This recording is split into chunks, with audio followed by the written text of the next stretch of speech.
Matthias versus Dan. Very unexpected, I know. These two guys have been battling it out for quite a while now at the top of the leaderboards and also in the one-try matches, spanning back quite a bit. Yeah. Let's go over some info about these two guys real quick. We have the current non-shortcut champion. He is ranked number 1 and has been for the longest time of any one player. He has been karting since 2008, so he's going up on 20 years soon. His flap totals are the fastest, the lowest in the world. He beat Dan 8 times out of the 10 times that they have faced each other in the one-try tournaments.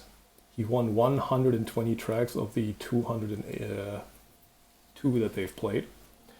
His best tracks are Mumu Farm, Banshee Boardwalk, and Rainbow Road against Dan. And the last 3 encounters of these two, he was able to win. So maybe he'll add a 4th one today. We'll see. I'm sure he's going to try. And on the other hand, we have Dan. Would you like to introduce Dan? Sure. So the runner-up, Dan, ranked number 2, has also been champ on multiple occasions. Karting since 2013, but yeah, less years of experience doesn't mean less skill by any means. He has the 3-lap total number 1, and he's beat Matthias a couple of times in the 10 times that they've been going up against each other for the one-tries. 82 tracks won. Gonna try and raise that up again today. With his best tracks being Koopa Troopa Beach, Toad's Turnpike, and Royal Raceway. And he holds the one-try all-tracks world record. So, it's the match that I think we're all expecting to see in the final, but it's a match that we're all looking forward to seeing for a final, so... All right, and just so you guys know, we are today going to have the following rules. It's a one-try tournament, so of course only 1 attempt per track. Pausing is an automatic do not finish, so sometimes players pause because it's just habit from time trial grind. Do not do that today. It's going to be a long format. These two agreed they want to battle it out, and best of 7 sets, best of 7 tracks per set, so this could take a while. Of course, they'll take turns choosing tracks. They have decided that today Matthias gets the first pick. Usually it's the lower ranked player, but because Matthias and Dan already faced in the group phase, Dan decided that the penalty for losing that match should be that in the final he gives Matthias the first pick. Of course, no shortcuts except for the jokers. Each player has 1 shortcut joker and 2 flap jokers for the entire match. And they decided to play Rainbow Road all 3 laps. So it's going to be a 6-minute roughly battle if they decide to take that track. And now I think we will jump into the match. Do a very quick sync test. So this is your last chance. If you want to go grab some water, grab a snack, we're going to be here for a while, hopefully. All right, let's see.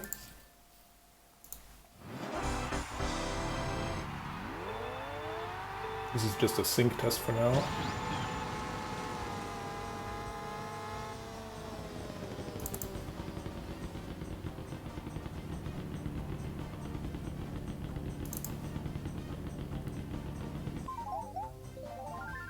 All right, I think we're good.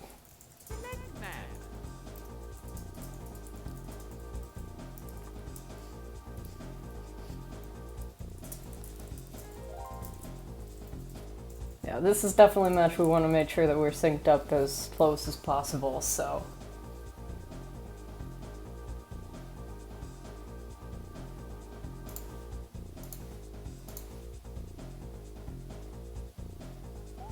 And just for your guys' info, we have decided we will try to do an interview afterwards.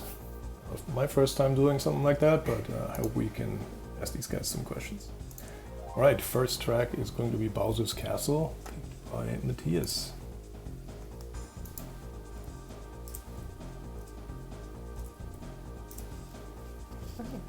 And good luck to both players.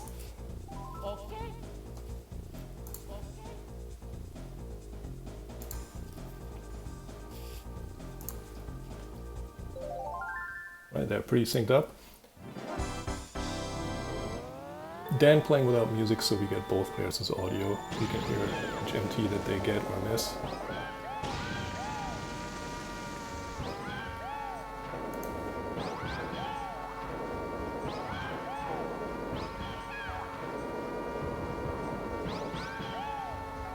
Looks like Dan took that a little bit wider.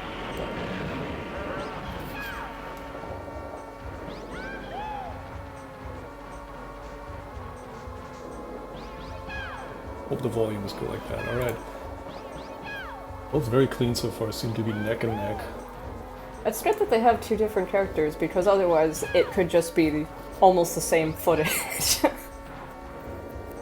This almost looks like a tied lap one. This is crazy. And it almost is a 0.05 difference. Basically a frame apart. I mean, this is also historically in one tries the track where both have been very even. Matthias won 6 times, Dan won it 5 times, so it's been back and forth.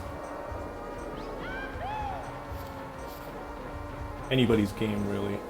Dan a bit cleaner here on lap 2 so far. I think he's visibly ahead now, just slightly.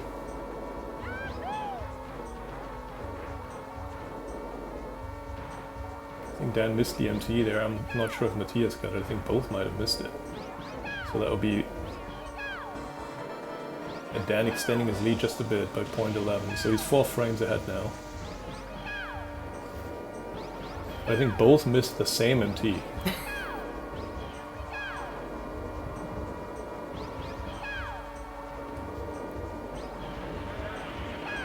We're not picking sides here, actually. We're neutral. Both of us are neutral. Although, I just want to see a great match. It is kind of funny that we ended up going for a German versus American match with German and an American commentator. Dan, I think, with a slight clip there in the spiral. He was already ahead, but I think that might have gained him just a little bit more. This one looks like it goes to Dan. And it does. Every single lap he was faster.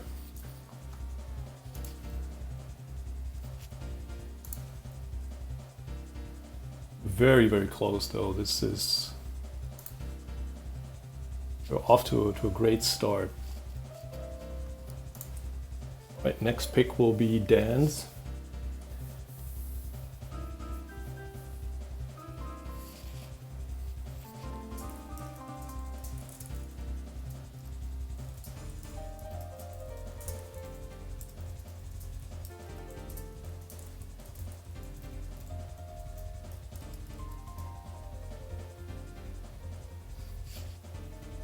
And yeah, basically Dan with that win I think has evened out the statistics. It's now 6 wins each. And he's already taking us to Rainbow Road. That's a long one. As I said, this is going to be the whole 3 laps, roughly 6 minutes.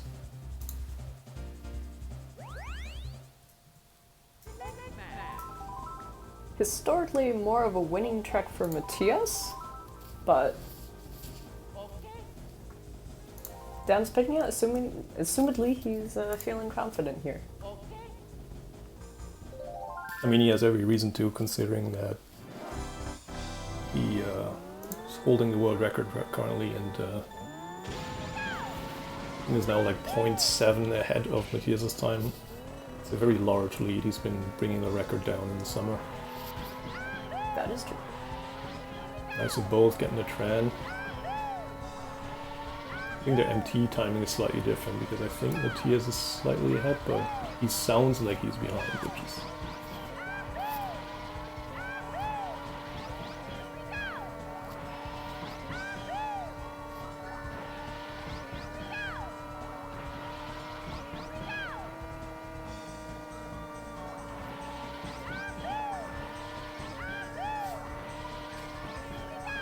very clean from both so far. Don't expect any crazy mistakes here from either player, they're just too good at this stuff. But you never know, they, in the one try, the thwomp or chomp timings might be a bit off on lap 2 and 3. Especially if, for example, they miss some MTs or they fail one of the trans, then it might just be that they hit one of the chomps if they try to go inside of one or outside, not knowing exactly where the chomp goes.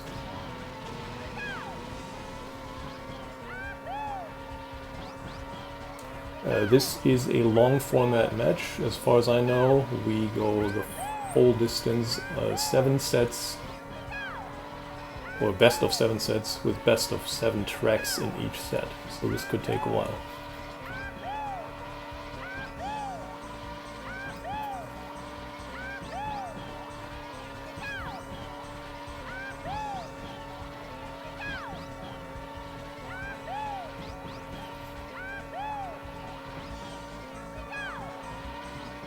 Yeah, I feel in a match of this level, what you're going to see more so coming from the skates is having a missed MT in there, missed SMT when that messes up your timing.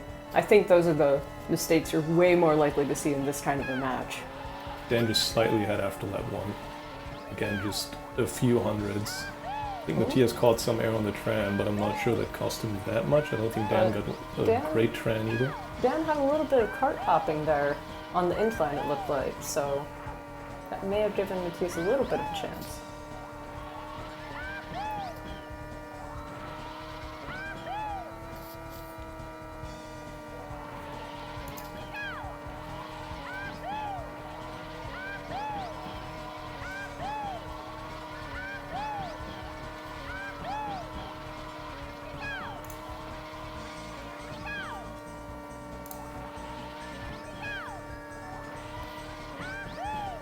Yeah, I think Matthias is ahead now. It looks like it.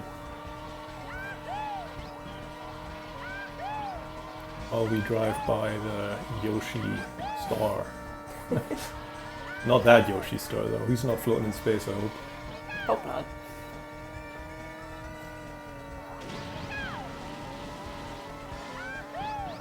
Looked like a bit of an awkward shroom from Dan, but Yeah, it's one of those chomps that, maybe not for these two guys, they can definitely go on the inside here, but many other players, that's one of the first ones that can really mess you up. Any chomp in a turn is always difficult, but especially those tighter turns, and when the chomp is on the inside. Because you try to save time to go on the inside, but those chomps sometimes go way past the barrier, and they bounce off of it, so to speak. So it looks like you'd make it through, but you don't. Yeah, Matthias like saving almost half a second over Dan on lap 2 here. Gets the better Tran, I think, as well. So he should be about half a second ahead at this point. I think Dan missed some T there as well. Dan will have to fight for this on lap 3. It looks like. Matthias has been grinding this track just, I think, a couple days ago. just a couple days ago, so And, he's warmed up here. Gotten the PR here. Seems to be doing a bit more erratic inputs because his no ghost message just popped up like 6 or 7 seconds earlier than usual for him. Apparently Dan does... Oh, there it is. There it is. About 15 seconds after Matthias' star, so he seems to have the less erratic inputs.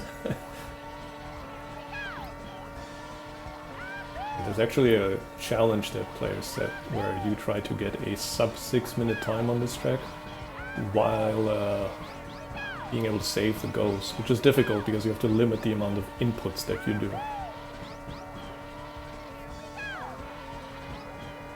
He is a bit unclean there, but he's visibly ahead.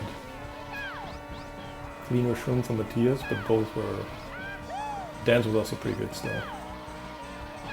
Honestly, this is kind of a wild pick to go for just the second track of the match already, like pulling out the 6+ minute track.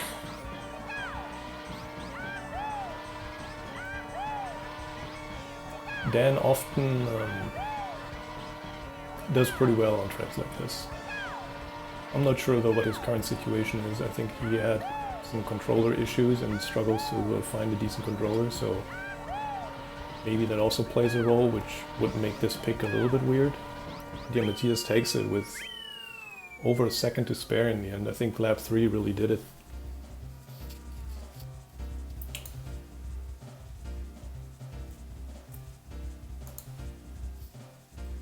.552 is a strong time for a one try. And starting to set the standard of winning each other's tracks, so...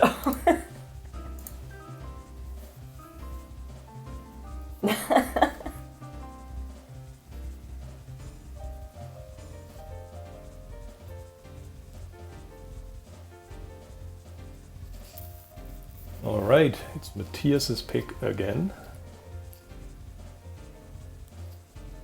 And we're even again. Just to quickly answer a question, it was decided ahead of time that Matthias would get the first pick. Yeah, basically Dan, even though he's lower ranked, he decided that because he lost the match during the group stage, I think about a month ago when they played, he lost that one, so there should be some kind of penalty, so he let Matthias have the first pick. We're going to Moo Farm, courtesy of Matthias.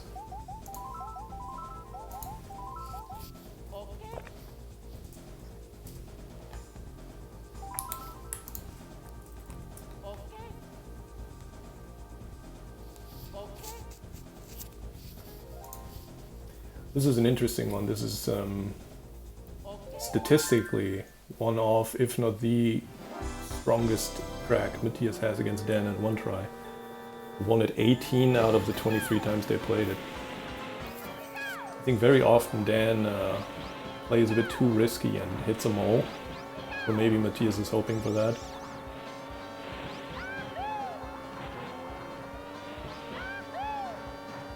Dan ahead though, I think.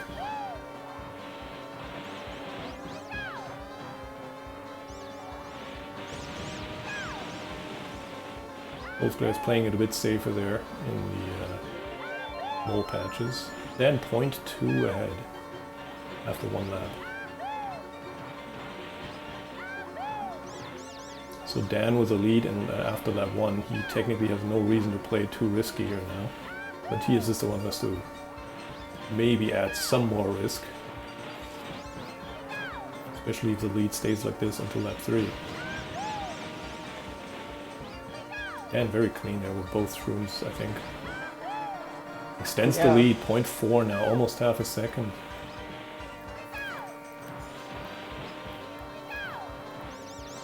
We'll see how lap 3 plays out, but this could potentially be altering those statistics that we were just talking about.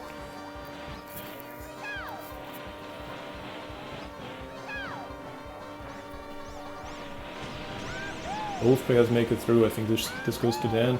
Very clean from him. Yeah, mid 127, that is just very strong.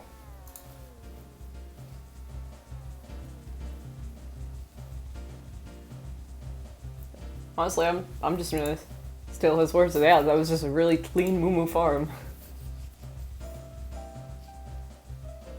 Yep.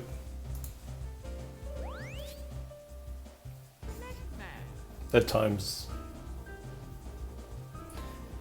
tough to beat any day. Alright, Fraps Noland.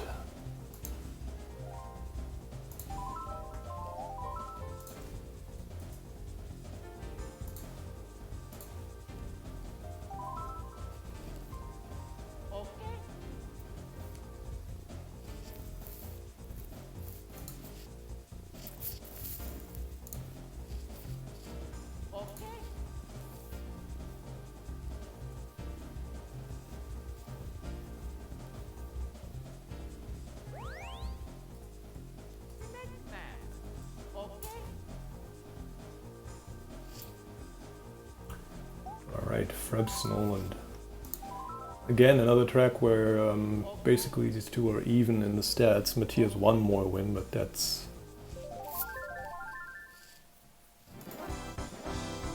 not helped him on Bowser's Castle earlier.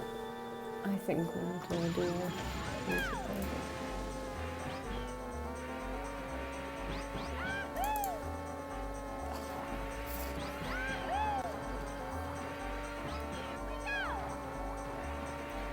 I tried to sync these guys up, but I think Dan is still just slightly ahead the feed. Oh, Dan with a slightly shaky shroom there, but made it through. Made it through, there were no snowmans hit. I don't know how much the slide down the hill really slows you down there, but... Dan ahead though after one lap. 0.07, sorry. So the rest of the lap was clean enough to make up for that. By quite a bit.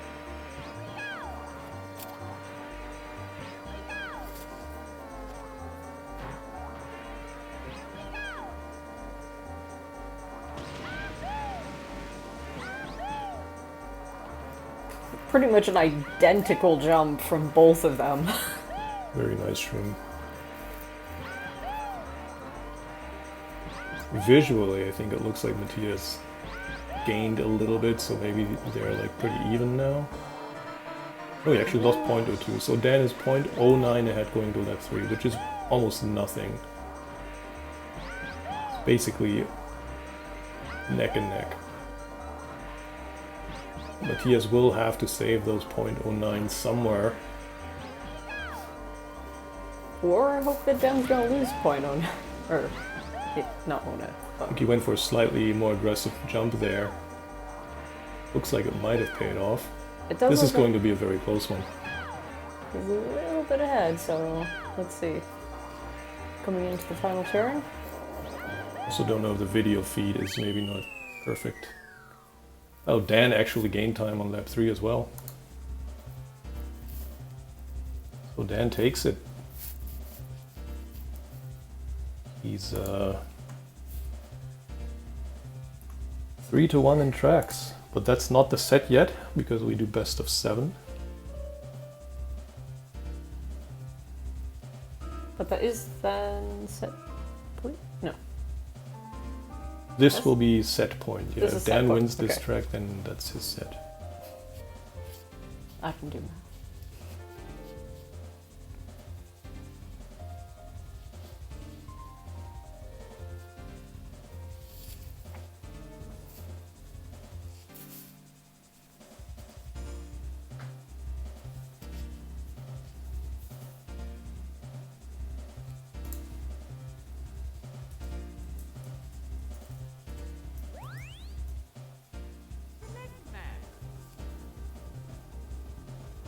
Alright, let's see where we go.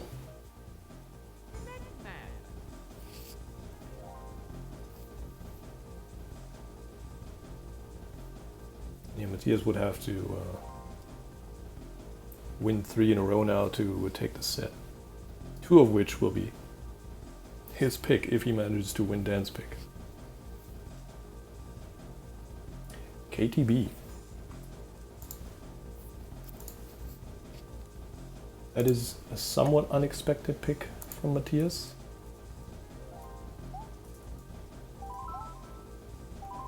Because KTB, one of Dan's stronger tracks in one tries.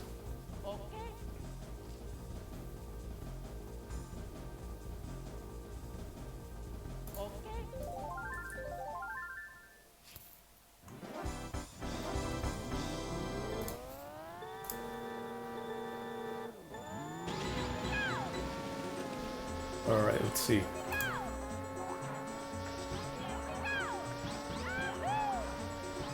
Perhaps this is Matthias trying to invite Dan to his lake.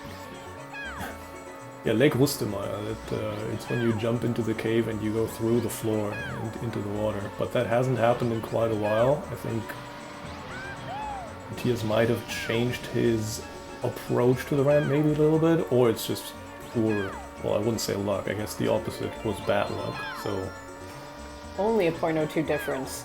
yeah, Dan 0.02 ahead, that's half a frame. Yeah, Dan has won this track more often than Matthias in direct matchups. Not sure how many times the lake played a role, but he's very strong at this track. I think Matthias missed the MT there out of the tunnel. Didn't hear a Yahoo. So this should be Dan's lap here. Ooh, wow, actually 0.01, so Maybe it was a silent MT? Dan less than a frame ahead, but ahead. Bonks the rock there a little bit.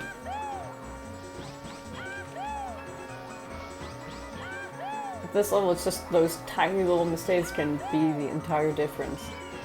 Matthias looked like he was doing a little bit of dancing there almost. Dan had a slightly weird angle approaching the ramp there, and that cost him the tunnel entrance. He was slightly ahead, I think. I mean, it looked like he gained time in the beginning of lap 3 up until that point. It's unfortunate. That was a very close track up until that point. So Matthias is keeping the set alive for us.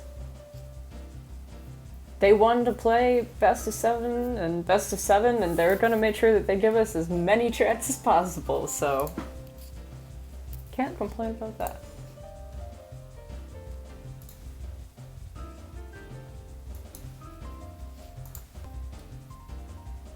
Try to sync these guys up again for the next track,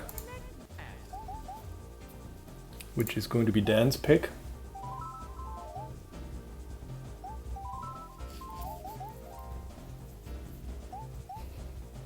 Again, this is a set point for him.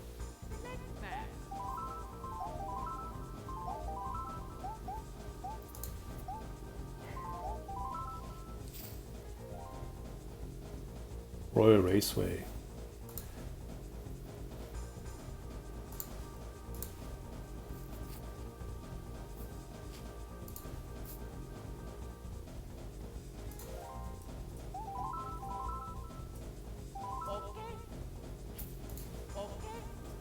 Yeah, Royal Raceway.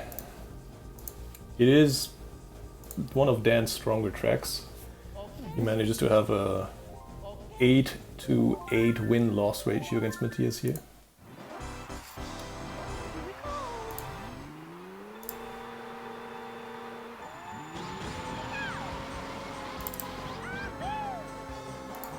But I think, if I'm not mistaken, he has been winning this track a bit more often in the more recent times. What Dan usually does in the one track against Matthias is he will do the hill jump at the end after the ramp. He goes over the left hill. It saves a little bit of time if done right, but it's also a bit risky because if you mess it up it can lose a ton of time because you can tumble. We have seen Dan do that in other matches as well this season. I believe against MF, maybe? I think so, yeah. I think Dan's slightly ahead coming off the ramp here. Decides not to do the hill. That's but interesting. Matthias does, and he tumbles. Matthias tries for it, Dan doesn't, and Matthias actually tumbles. We've already seen this on Moo Farm. It appears that Dan is just playing his strengths here. He doesn't take too many risks. He knows that he's capable of out-driving Matthias on a track like Royal Raceway. So maybe by playing it less risky, like on Moo Farm, he actually increases his chance to win. Because what often messed him up is just mistakes on riskier approaches. Yeah, Dan would have to lose quite a bit of time now. I mean, Matthias isn't fully out of it. He's still, what, just like about a second behind? I'm not sure. I think approximately. Now Matthias doing Tries over for them. advantage. Kind of going into the grass there afterwards, so I'm not sure how much that's saved. Definitely got a much faster lap 2 than Dan, 0.35 I believe faster. But still, with that mistake, he's still clearly behind Dan. Ooh, Dan clips the inside wall there a bit, but nothing catastrophic.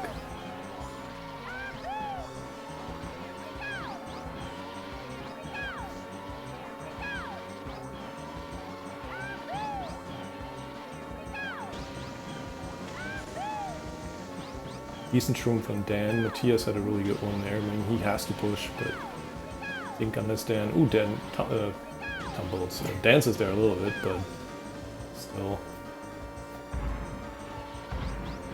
I think he's still about a second ahead.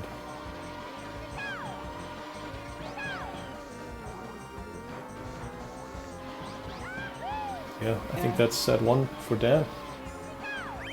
GG's. 2:52, that's a strong time considering he also played it a bit safer.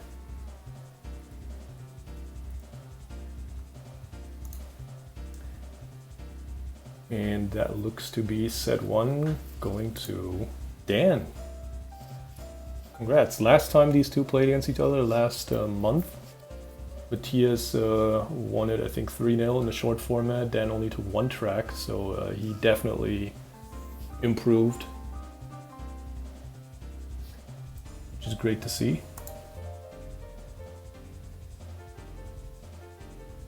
And yeah, identical lap 3 splits, but you can see in lap 2, Matthias really got a great time there, but after that lap 1, not enough.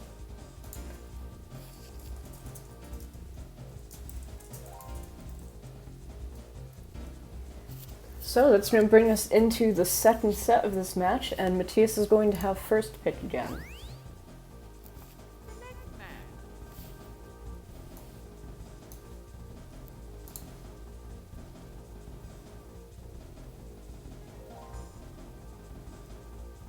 I believe the question came up of if technically Matthias could be picking Rainbow Road, and yes, technically in this set he could, because he still has that available in his track pool.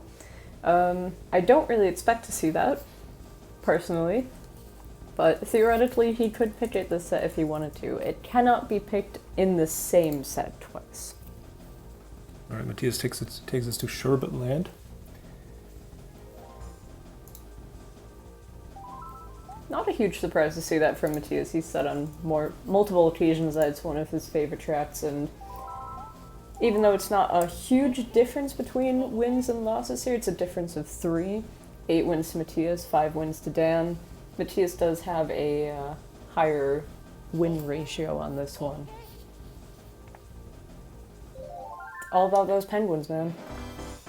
Or for these two, probably the cracks. Well, that's true. In one try, it's very important to get very good crack jumps, but obviously too risky and you risk falling into the water, which costs so much time. Even a complete newbie to the game could beat a top-ranked player just because they fall into the water once. Maybe not a complete newbie, but someone who's you know, not nearly at the same level as these two. I think lap 1 looks cleaner from Dan. By about 2 frames, that is again very close. That's been a pattern so far in this match. It always looks like Dan has the... Ooh! Dan falls! That's what we were talking about, those crack jumps. They're very, very dangerous. And if Matthias is listening in, he will probably play it very safe from here on out. That's a mistake that you just can't make. You can't make that time back. Matthias has definitely before said that during one tries and that kind of thing, he does like having the opportunity to be able to screen peek, see what his opponent is up to. So it wouldn't surprise me if both of them honestly are using that tactic. But Dan recovered really well from the mistake there. He immediately A/B spin mushroom out of that. But yeah, of course, I don't think he has any chance at this point.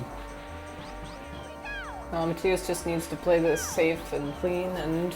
Very nice jump there from Dan, though. He is fighting, which is what you should always do, because you never know what happens. I mean, again, if Matthias plays it safe, then there shouldn't be any way that he loses this track now, but you never know if he does. With stream delay, maybe he's just too focused on his own run. But it looks like he did listen and he played it safe. He did the swag ending. I mean, that could be a thing too. We've seen it happen before with runners that they'll go for the swag ending and not quite get it, just fall slightly short, and that will gift the opponent the win. So, you know, anything can happen.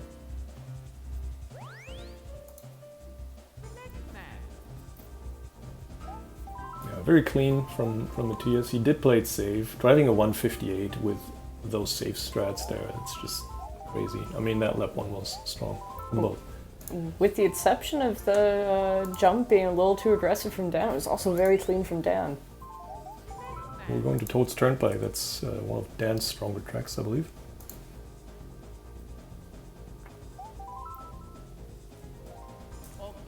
once again, And Dan seems confident. I mean, we can share at least a little bit from what these two guys are talking about, I guess. And he thinks he's expecting a good one here. I'm not sure if he means good performance from himself or a good match. But I think Dan has done pretty well here on this track, usually. historically has more wins, but it should be said that Matthias is playing this a lot lately, so... Yeah, Matthias has been on the world record grind here, so... He's definitely warmed up on this track, so that'll help him out. And missing an MT there, I believe.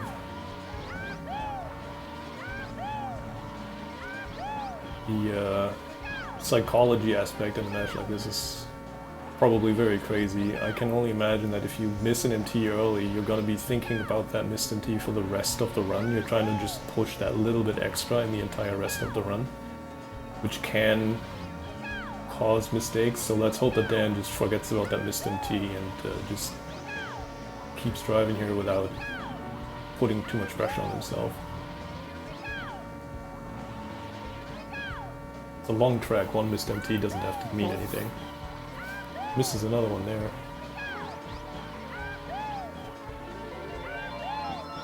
Yeah, it's about 0.28 behind after one lap. But of course we still have the shrooms coming up. Some of those can be very decisive.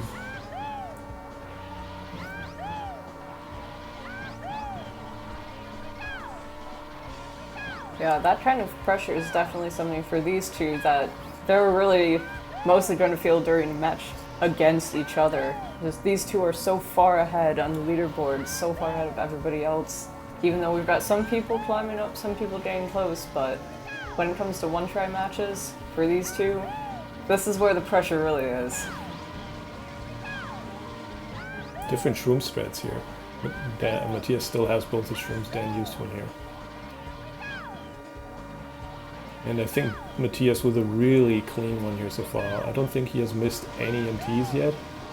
Dan has been struggling a bit, especially on lap 2. I think we're going to see a much different split here. Yeah, over half a second on lap 2 alone. So Matthias 0.7, 0.8 ahead, I think, going to lap 3. Of course, there's that tight spot at the end of lap 3, usually where you shroom. It's not over until it's over. I have seen top players hitting that car in those vehicles at the very end, and just like that, you can be ahead 1-2 seconds. Doesn't matter. You hit one of those trucks. And of course, that gap is also a little bit different depending on what pace you're on. So. Dan snagging the fence there a bit again, slowed him down. Yeah, he tried going inside there. I think he just had to try saving more time somehow, but lap 2 killed it. Very, very strong from Matthias. Low 258, that is... Is Dan going to have a DNF here? Bad for the statistics. No. No, he's finishing it. It's always good to finish a run, if you can. It sounds like that could potentially be the fastest Toad's Turnpike that Matthias has driven in one try. So, congrats to that. Yeah, I guess his world record grind paid off for the one-try match here. I mean, man, they've been playing how many seasons and with how many meets, like one-try matches. I mean, that's impressive when you can say that's the best you've ever driven a track at this point.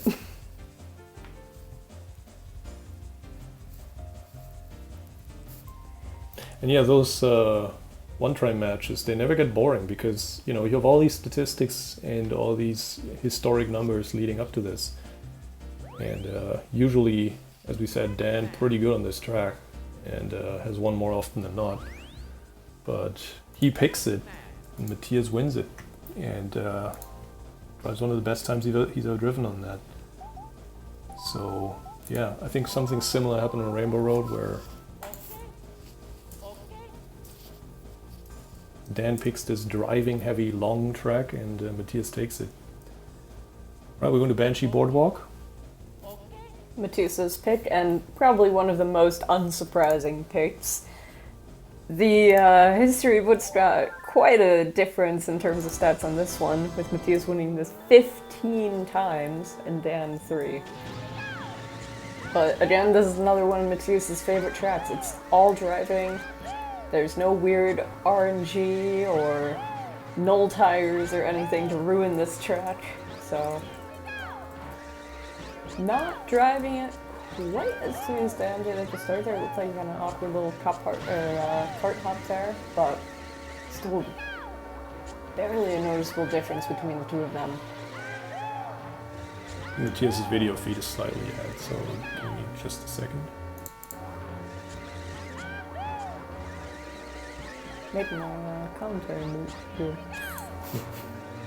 Let's see. 0.05 lead for Dan after that one. So just a little over a frame difference. Yeah.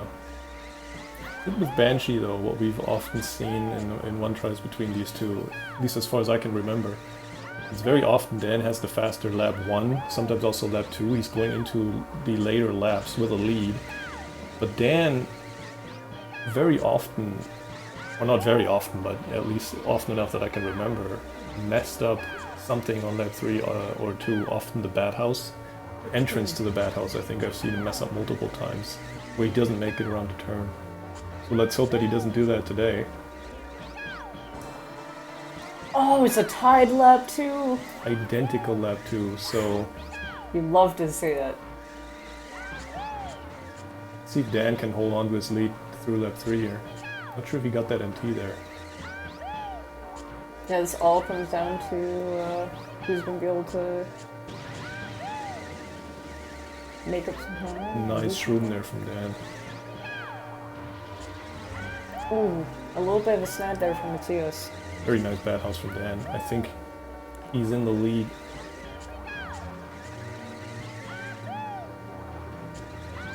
I think that's Dan's by a hair. Wow, actually gained a little bit at the end, but very close. It's crazy to see these tracks that historically have gone, you know, one way. That players usually lose their picks today.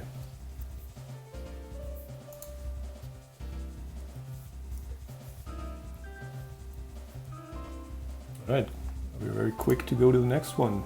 I think Dan is hungry to even it out here in the second set. Going to Yoshi Valley. That is a high risk track. I assume we will see the null tire strats from both players here. Dan has had a tremendous Yoshi Valley, I think, against MF, which absolutely crazy time.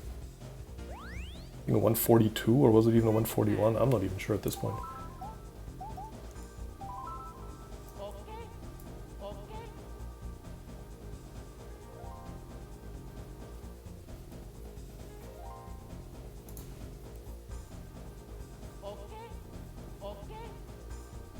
Yeah, with especially with the higher level play, something that we didn't see in every one try match is yeah, the null tire strat as well.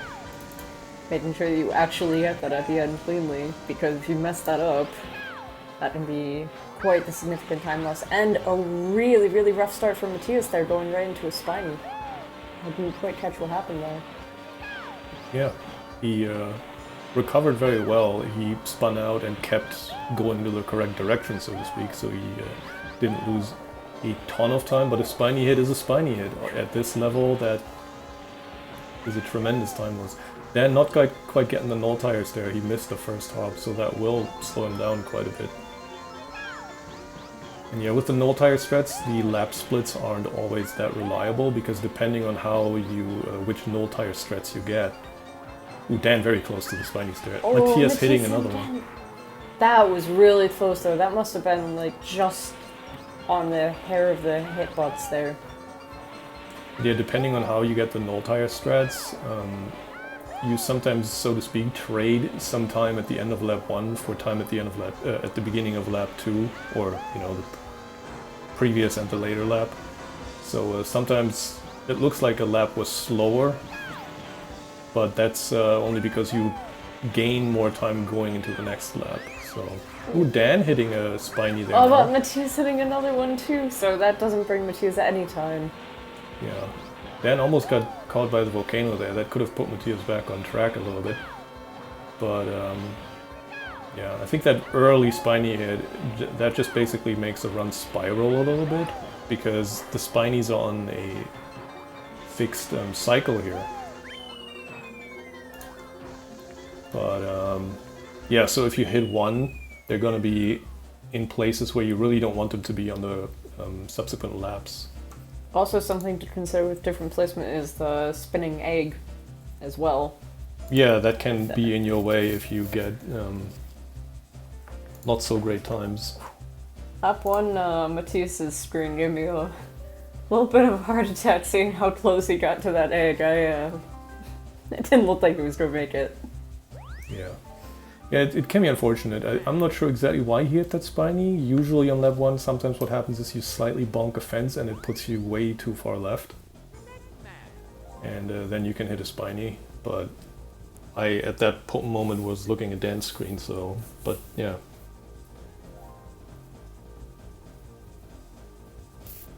Alright, it will be Matthias' pick again.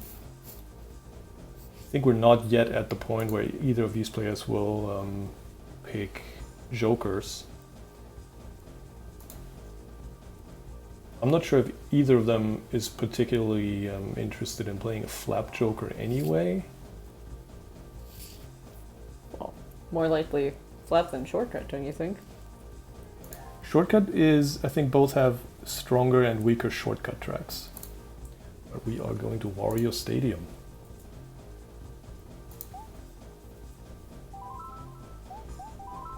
Another about 4.5 minutes. Matthias Stadium. Also a track that Matthias has been grinding quite a bit lately, so...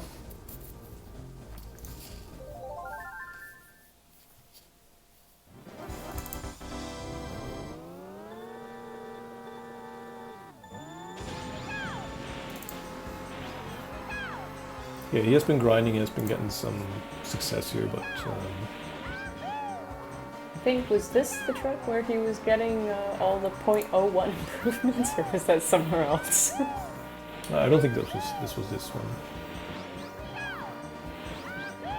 Yeah, time trial world record grind can also be, at least to a degree, not really great for one-try performances, depending on the track, because of certain risks you take. It's a different play style in a one-try. Oh, for sure. But I think on a track like this, because of the sheer length of it, it's probably not detrimental to be warmed up here, so to speak. And I think it's never really detrimental, it's just sometimes it doesn't really do that much for you. Whoa, was that cart dancing from both of them? No, I'm not sure.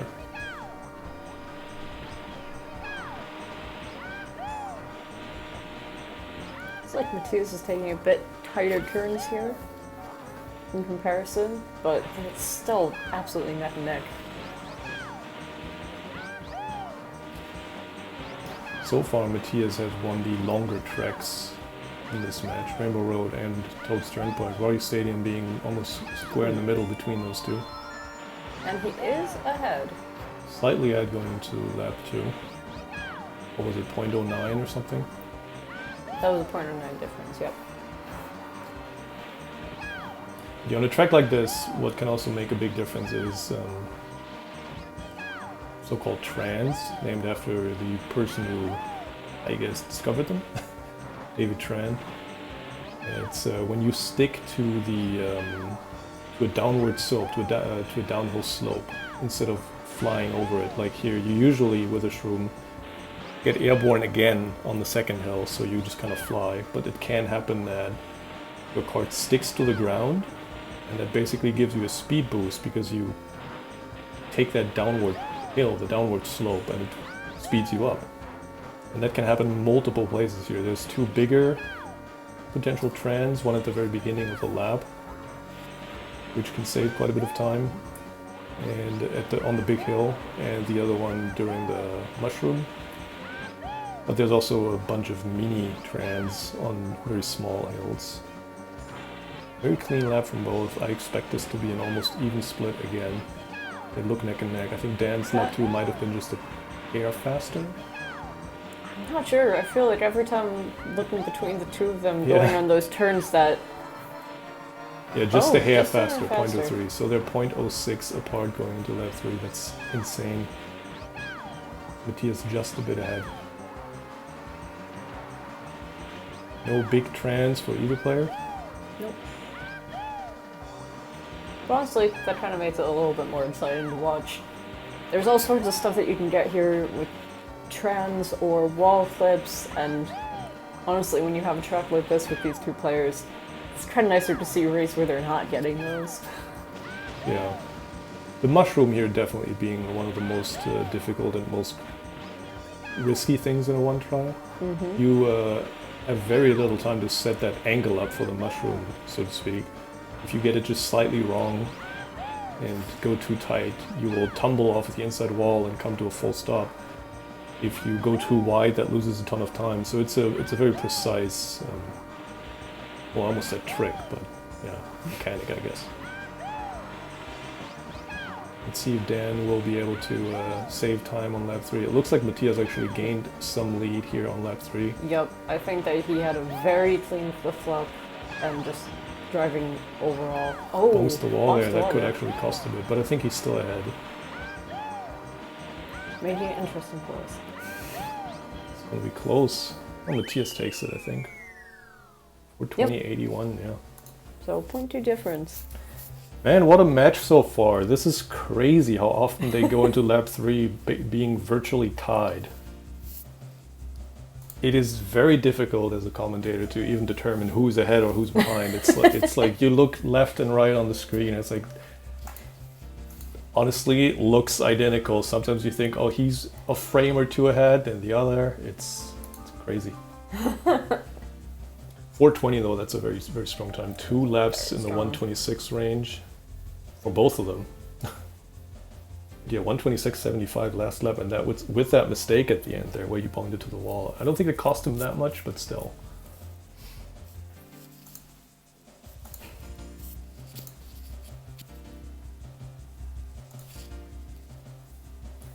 Looks like our translator isn't working for everybody. Some people are still hearing quacking instead of English.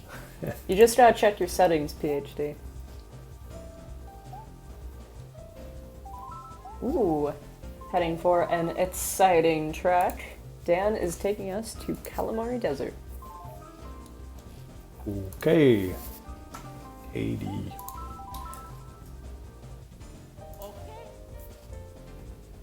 KD, one of the tracks that doesn't often get picked in a match between these two guys. I think we've only seen it 7 times. That might actually be the least that we've seen any track Looks like it. so far. Yeah, so that's the rare treat, I guess.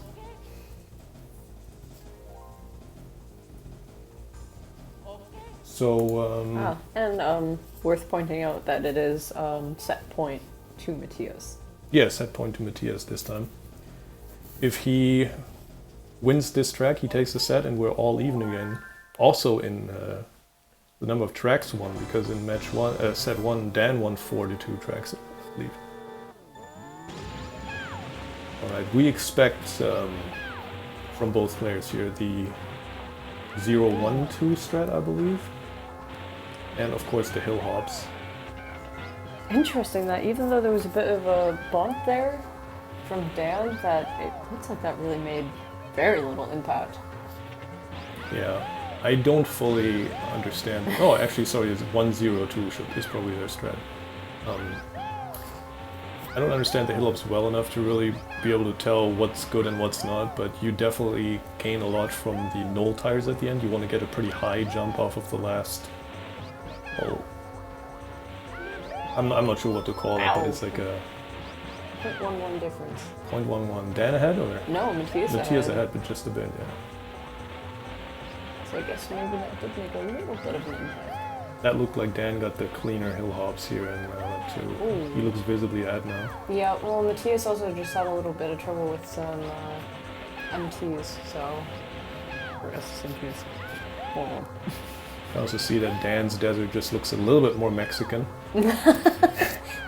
Being in North America gives him the advantage in the desert. It has a slightly more orange tint to it, which is always it's always somehow what everything looks like in TV and stuff when something is set in Mexico. Oh, Dan, I think in the lead now. I think 0.3 faster lap 2. Train is actually a bit in the way for him here, so this could even things out. That's the interesting part on this track. If you're going too fast, which both of these, I guess, Dan dancing there. This will be very interesting now. But yeah, if you're too fast, you have to either go under the train or kind of go so far around it, you lose any gain that you might have had up until that point, or any lead. I think this is neck and neck. I think this is going to Dan, but I can't tell quite yet. Oh! Wow, actually Whoa. That looked...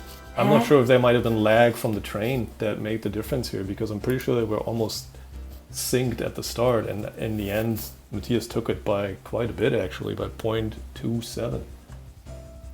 And going up onto his maybe that is actually his top 5 for one tries.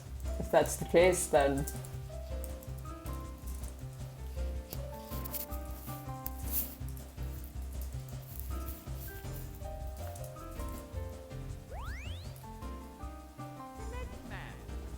Alright, so this set goes to Matthias. We're all even, and also because now we start set 3, the track picks reset, so the full track pool is available to both players again. 204.95. Matthias thinks that might be his best one-try KD ever. It's just me, I guess, you know, once again watching history being made.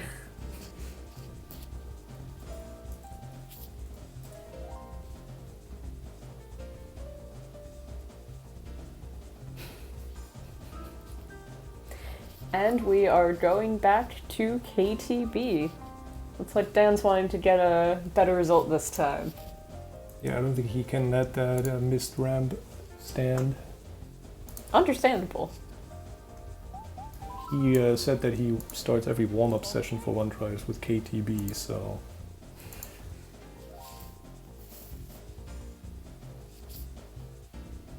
And historically a better track for him, so...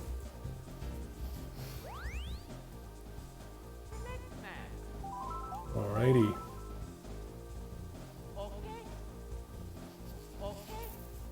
They were all even. Both players won, I think, 6 tracks in the match so far. 1-1 in the set scores.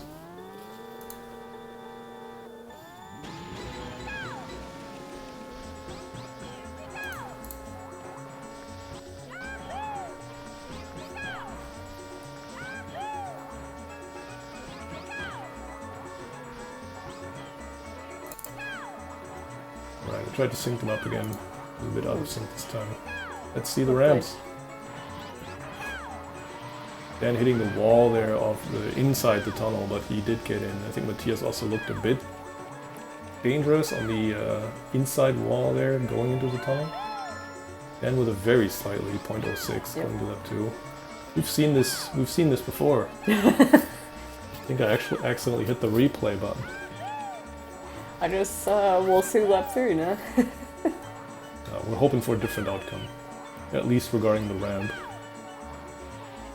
Never want to see a player in a match like wow, this. that looked like a really wild slide up the ramp from Dan.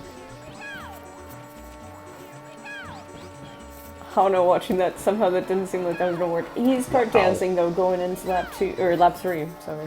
Matthias with a very strong lap 2, 31.79. I think he gained 0.4 on Dan in lap 2. Kinda had to do a double hop there to get around that turn clean. But yeah, visibly ahead. Yeah, visibly ahead going... My goodness, what are these ramp jumps? Finish straight here. Man, none of these ramp jumps look like they should have made it. Should be Matthias's, yeah. Wow, that is a strong time. Flashing numbers, I wonder if that's actually a fastest have a one-try for him because he has a one-try cartridge, and I think this track doesn't have shortcuts, so this is probably his best ever. Wow, fastest ever even for practice, so this was his best one-try KTB ever. Again, crazy stuff. I mean... Guess this is what happens when you finally try coffee. 2 laps in the 31 range and not even just barely.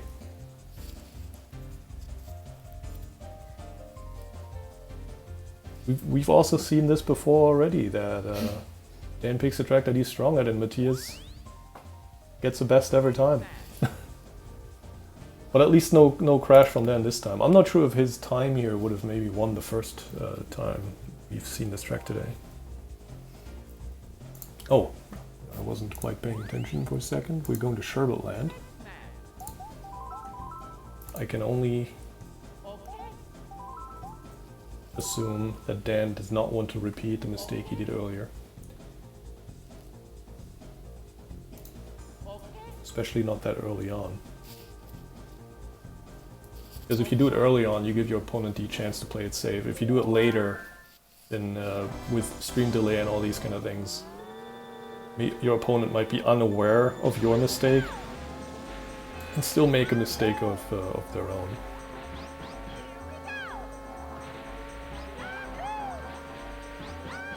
Nice crack jumps from both. I think Dan's was a bit better even. I think so. It looks like he's just a bit ahead. Yeah, one thing that I think might have happened on KD that I might want to mention real quick is that when you sync the streams up at the beginning of the track, it can still happen that they desync simply because of either lag in the game. Some tracks have some lag, then 0.13 ahead going to lap 2.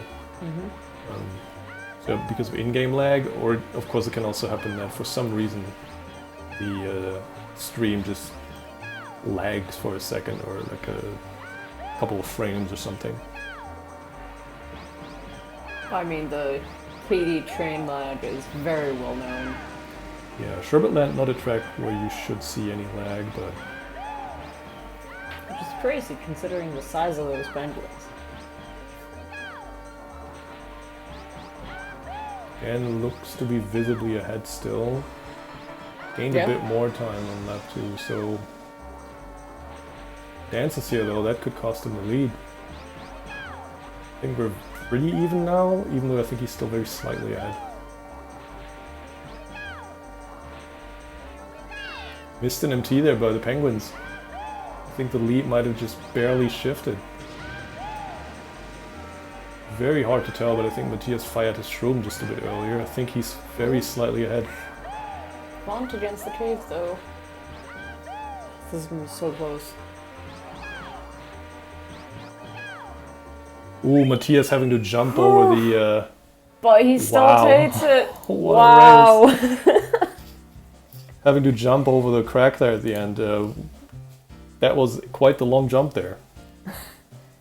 But yeah, Dan lost it on lap 3. Look at those splits. Lap 3 was just not good enough. 39.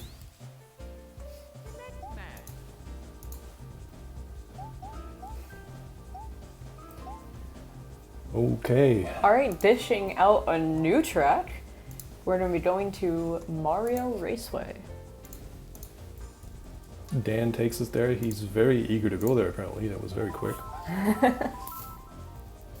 Mario Raceway also won that.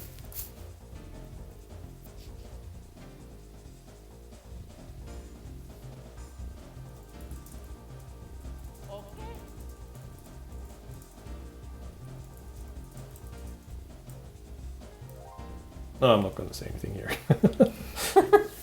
Okay.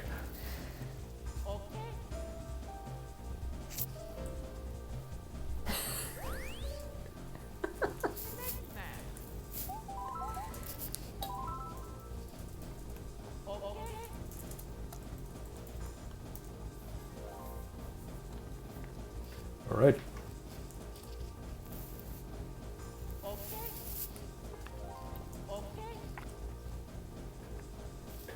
Mario Raceway, that's a it's usually a higher risk track because of the mushroom cut. There's these little plants that are right in front of the little gap between the mushroom and the wall at the U-turn. And in speedruns, and especially when these two players fight it out in a one try, we expect them to take that cut every single lap. Oh, no. And that's what can happen then, because you have to kind of jump over / through the plant. But yeah, if you just get the timing a little bit wrong, or the angle in the approach, you can hit the plant and that makes you spin out, or sometimes it just sends you sideways a lot so that you end up at the wall. So Dan actually with the spin out, not the most terrible outcome there, but of course it's still a terrible time loss for him. Oh, and that means Matthias can technically play it safe at least this lap. Yeah, I mean that lost so much time. I think Matthias will be able to play every lap safe here.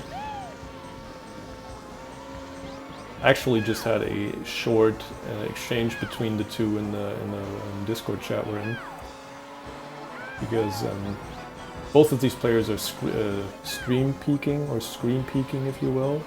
They're allowed to do that. They're allowed to have the stream open of their opponents to see what happens.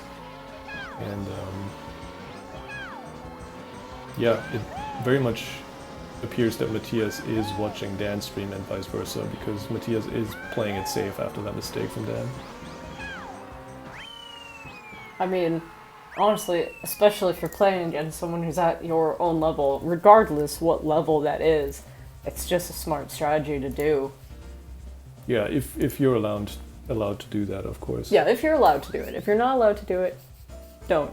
And a 129 despite safe strats, that is crazy. 129.39, that is. But yeah, Matthias is really kicking it up a notch here. It's already set point for him. Yeah, Dan not having the greatest set 3 so far.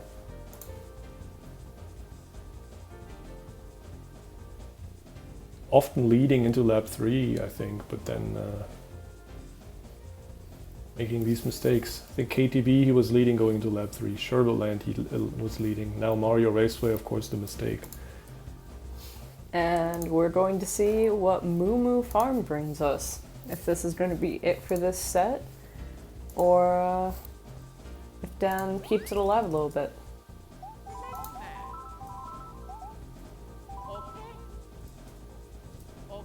Yeah, one of the little things that we just kind of also had happen was Dan is actually watching Matthias' stream directly, which gives him the lowest possible delay, and of course he doesn't have to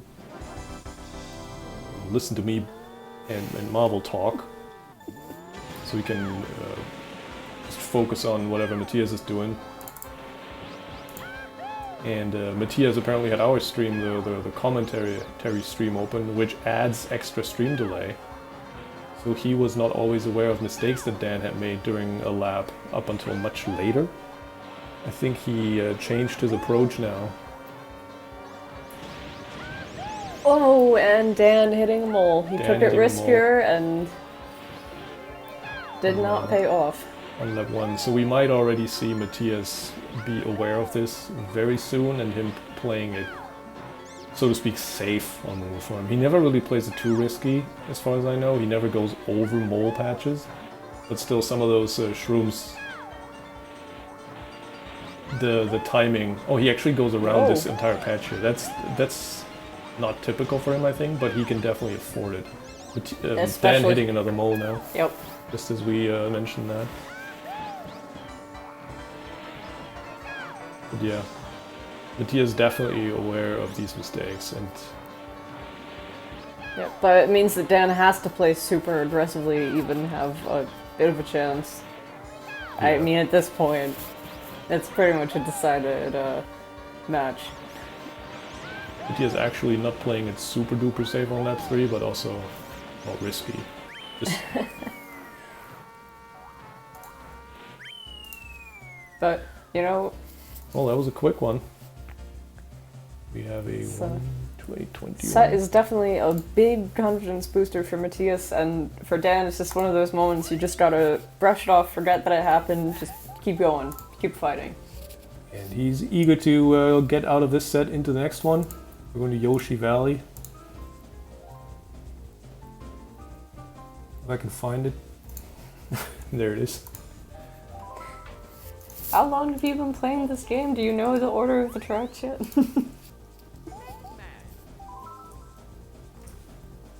Alright. This is now set 4. Track pool did not reset, but we have barely seen any tracks in the previous one, so still very many tracks available to both players here. I think we're finally pretty much synced, so I don't have to do anything anymore. Except for commentate. And yeah, last time Matthias hit the spiny right at the start here.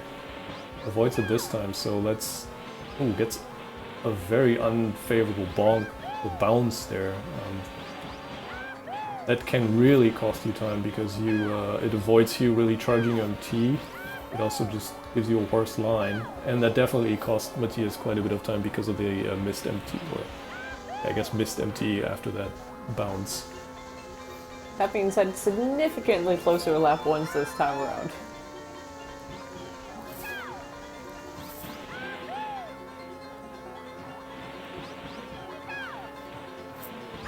Oof. Again, Matthias getting a... Looked like a bounce right into a spiny. That was a number of bounces. Usually you maybe get 1, sometimes 2. That looked like it was like 3 or something. That just carried him into the spiny. Absolutely terrible, terrible luck there. I think you can somewhat avoid these bounces by taking certain lines, but it is still more or less, especially the one try, more or less RNG. Well, not really RNG, but you get what I mean. It's not something you can completely avoid all the time. Whoa, that was a that's terrible. swerve.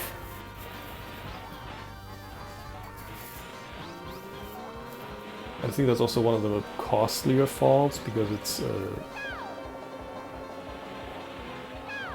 like you tumble a bit more. So yeah, even if Dan had missed the hairpin or something. Oh, and there's the egg for good measure. Oh, adding insult to injury at that point. Strong enough time from Dan. I mean, he didn't have to do much more than that. Well, he didn't have to do any more than that after that lap 1 already. Those bounces into missed MT.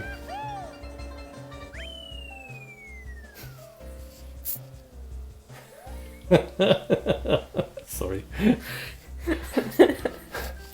some little banter going on in the chat there. Yeah, those bounces from Matthias, they were just absolutely nasty. The game really not giving him a chance on this one, to be honest. That was yeah, if those bounces happen and they carry you into a spiny, it's rip. And then lap 3, the spiny pattern different. Matthias had to adjust there. And I think that's what caused him to take different lines, not really knowing where to go, hitting the fence, pushed him, and then you fall off the track. That's how quickly that track can go south. But yeah, maybe this will be the set where Dan wins all 4. Who knows? And we're going to Banshee Boardwalk.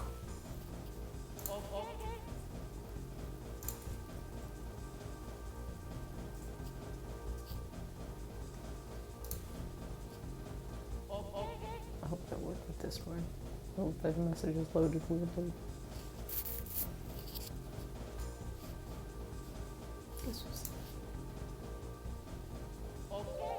Okay.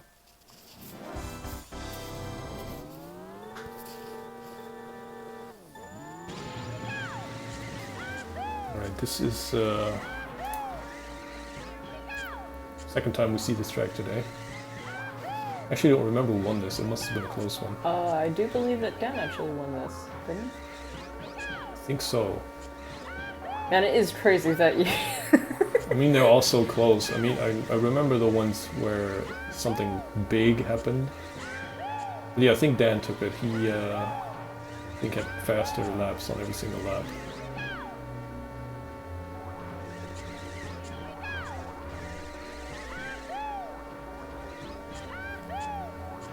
Clean lap 1 from both.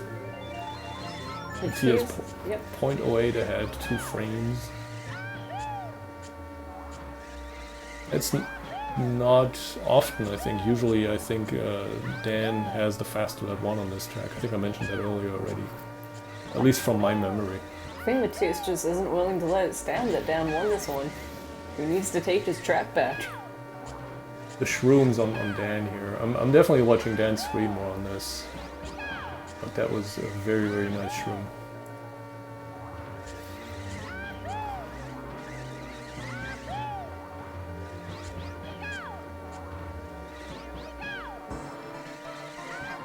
Another frame, so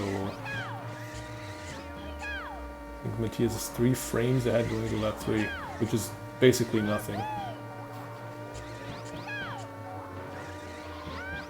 Well, we say that, but you know, for these two guys, with how close the races have been so far, it's like the world. Oh, that was horrible for yeah. Dan clipped the outside wall before the shroom, and that completely ruined his line there, his angle. So he still fired the shroom, but to avoid falling off the track from that mistake, basically sent it into the wall, and that just cost him. Wow, a 2:04.70 from Matthias. He's setting new best one-try times today, left and right. I mean, man, the psychological games here are real. Not sure that Dan will pick this track again after 2:04.70.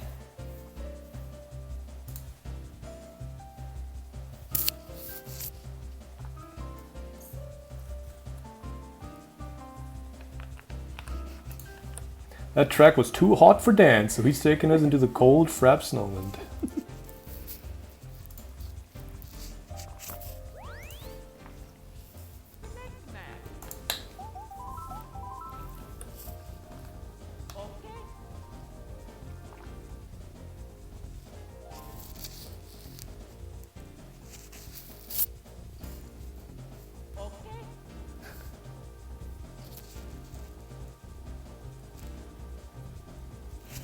Still not a single joker. I'm almost tempted to say I don't think we're gonna see them use up their jokers. Maybe one, but they definitely like to play actual full tracks in the one try. I think they know this is an event. They want to put on a little bit of a show too. But also they want to actually race against each other. I don't think they want to win by could be considered like a cheap shot. Even though I think a flat joker doesn't really give you an advantage. Shortcut might, depending on the track. I think Matthias is much stronger on DKJP shortcut. Dan, I think, was stronger on the Yoshi Valley one. Perhaps Nolan. Ooh, that's gonna basically lead to Matthias playing safe. I'm not sure what safe means, but it might even mean that he doesn't even do the mushroom jump. He might just drive around and then use the mushroom over the hill or something. I don't know, that would give Dan quite a bit of opportunity to catch up, don't you It's think? not that much slower. I mean, the snowman hit, he has seconds of a lead. No, he's not going for it. He's still gonna go for the normal jump.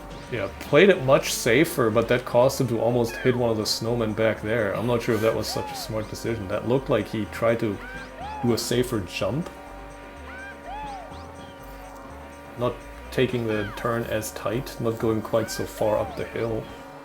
But yeah, his trajectory was straight into that snowman.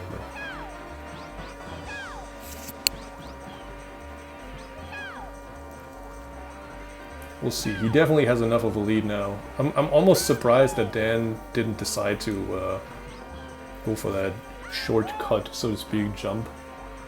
Jump where you go over the out of bounds area there. Yeah, Matthias doing the shroom. Oh, and Dan going a little too ambitious, a little too far left, and just not making it. That is mean that just lap you 2 sets and also right in front of a snowman. That's just mean. But, yep, that's pretty decisively going to Matthias this time. Yeah. Even though because he played it safe, a 202 is really not, you know, great for a one try at their level. No, I think it's okay that he's not getting best times every single track that he's driving.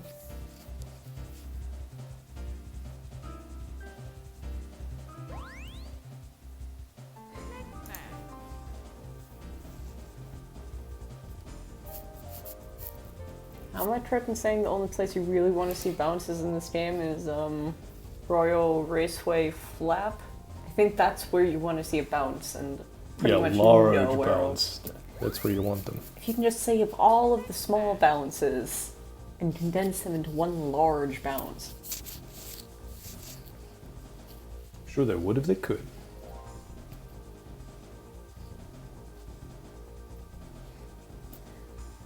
We're going to Centimeter, Shoko Mountain.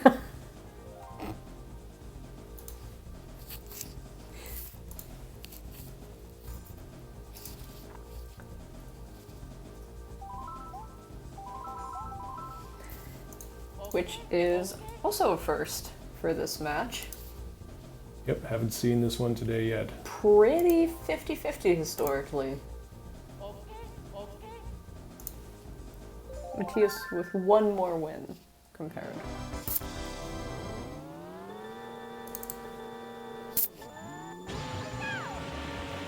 Alright. Also very interesting there, I believe Dan's N64 loaded the track a little bit faster because they looked very synced choosing the track, but then when the track actually loaded and started, Dan was ahead. Dan making some mistakes here. Yeah, that is...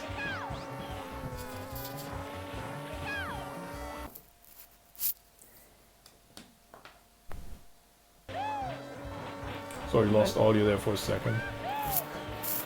It's a problem with my headphones sometimes. I don't know why they do it, I couldn't fix it yet. But we're back, I believe.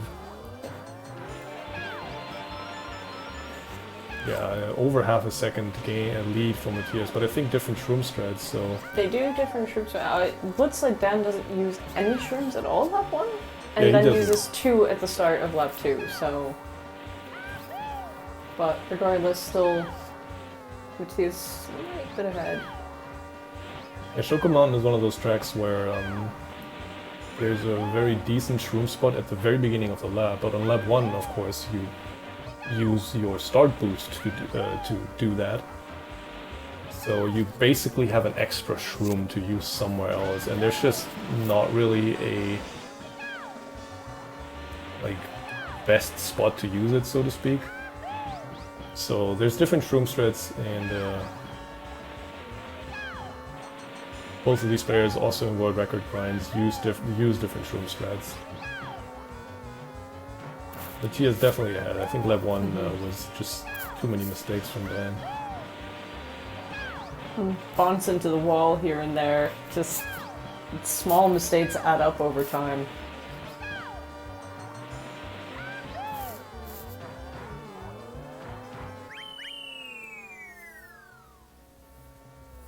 Yep. Very good lap 2 from Dan. Of course also different shroom strat, but that lap 1 was almost already the decider here. And we are on set point for Matthias again. He's if he wins this one, then Dan needs to be careful that he doesn't run away with it. But it is Dan's pick, so he can still pull this one back.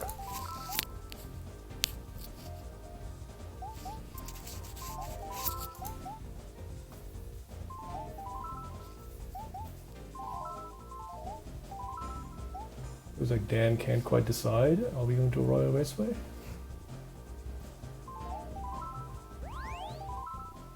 I mean, just because Matthias won Toad's Turnpike once doesn't mean he'll do it again. But we are going to no road, no raceway. We're going to Bowser's Castle.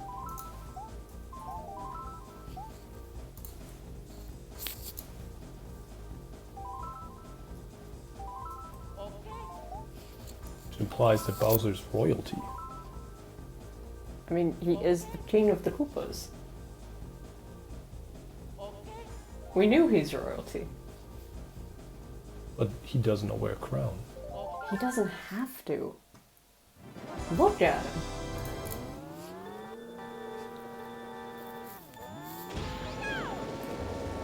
Alright, Bowser's Castle.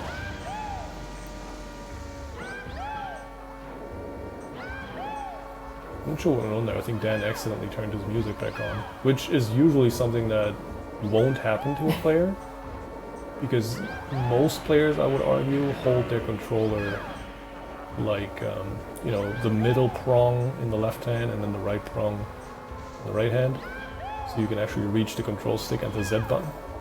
But I believe Dan is one of the very few players who uses, I think it's called the claw grip, where you hold the controller on the outside prongs, left and right.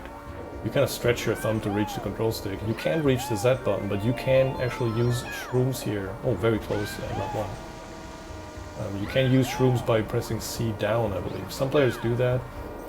I think there's also a pencil grip method, where you just use the thumb and index finger of your left hand. Oof. Ouch! This is the worst thing almost that can happen in a Bowser's Castle, apart from maybe falling to the lava, but I think even falling might not cost as much as getting smushed by a swamp, so... And that also means that all of the swamp timing is going to be thrown off for him for lap 3, so... Yeah, but yeah, Dan uses that grip, and I think because of that he's accidentally pushed the L button to turning the music back on.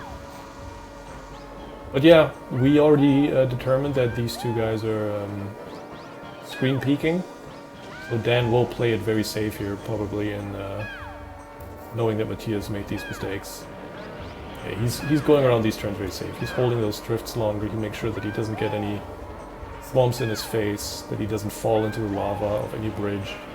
That he doesn't go into the side of the stairs. Yeah, he's even leaving out MTs here, which might, if you mess them up, cause you to fall off the bridge into lava. He has no reason to take any risk at this point. Getting smushed by a thwomp is very, very costly, because the thwomp just sits on you for a while and just hits you like 3 times. And then there's this very slow animation of you getting a back from flattened pancake to your normal form again. But yeah,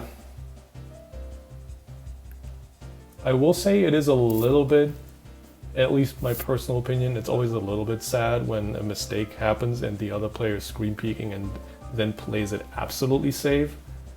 I prefer to still at least try to keep playing more or less normally. But, you know, it's the rules. Matthias sure has taken advantage of that in this match already, so... Yeah, I mean, quite honestly, it's a set point. So... Yeah, can't fall down. You gotta use every opportunity that you can use as a... Yes.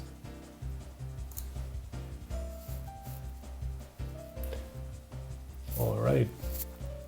So, wow, we see our first Joker. Wario Stadium shortcut.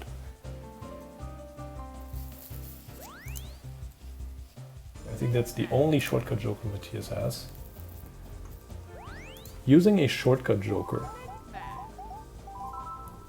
does not actually remove a track from your pool. Mm-hmm. So I will not mark this off for Matthias. But yeah, Wario Stadium shortcut. If you haven't seen it before, blink and you'll miss it. If it goes well, you basically just do the jump over the wall a few times.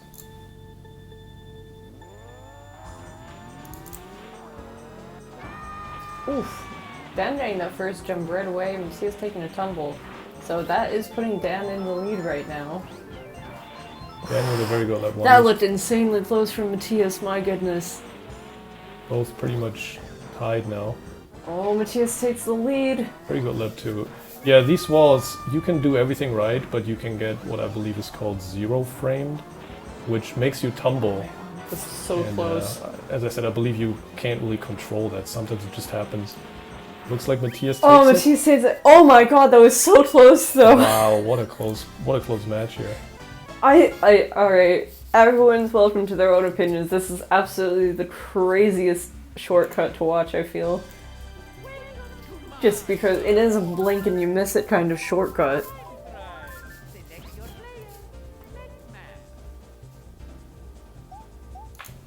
It's also so quick to trade the lead there. Alright. But that does mean that we are having another set going Matthias's way. That puts him ahead 3 sets to Dan's 1 set so far. But that could have gone close. either way, and then yeah, but so it goes. All right, again we enter set 5, so we reset the pool again.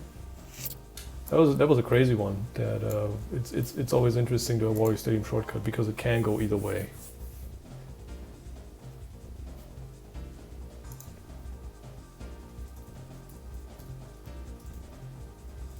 I mean, there are some tracks that we still haven't seen. We still haven't seen Luigi Raceway. We haven't seen DKJP.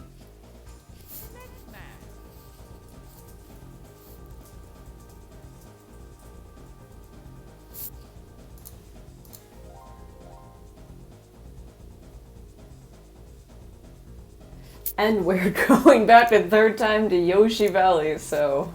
Dan liking his chances on Yoshi Valley. So far he is... Matthias is not really happy with that pick, but can't do anything about it.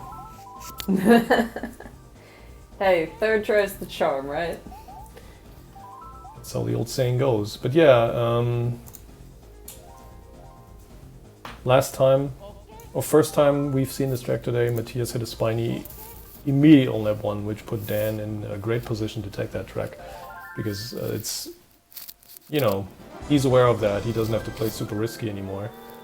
But also, the cycles are somewhat off for the spinies. They're on set paths, set cycles. If you make mistakes in an early lap, they will be in a different spot than you're used to in the subsequent laps.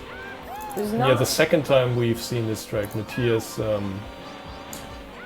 got a multitude of bounces after the drop where the spinies are. You drop down the little ramp there, if you want to call it that, and the game sometimes makes your player bounce. Usually, either you don't or you maybe bounce once, which is often fine. You can deal with that. But if you bounce multiple times, like Matthias did, it basically sent him straight into a spiny, and yeah. Dan visibly ahead here.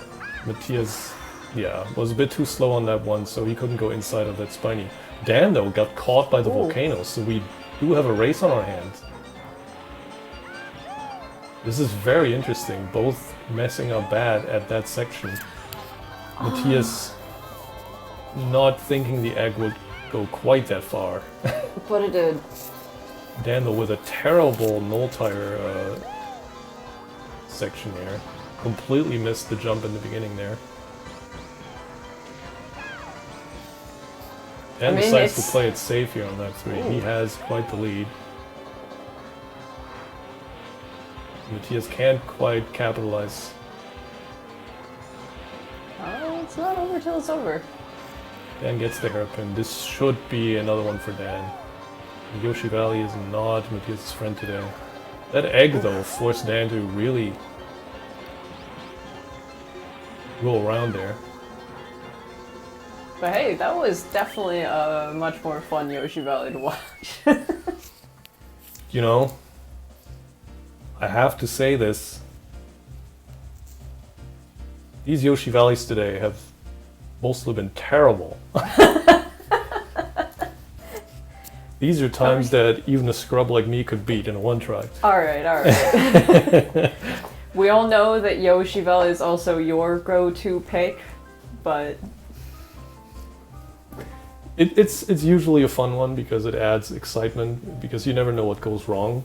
It's also a very good pick if you're playing against higher ranked players than yourself, because it can, you know, they make one mistake, especially if it's a bigger one, and you as a lower ranked player, as a slower player, have a chance.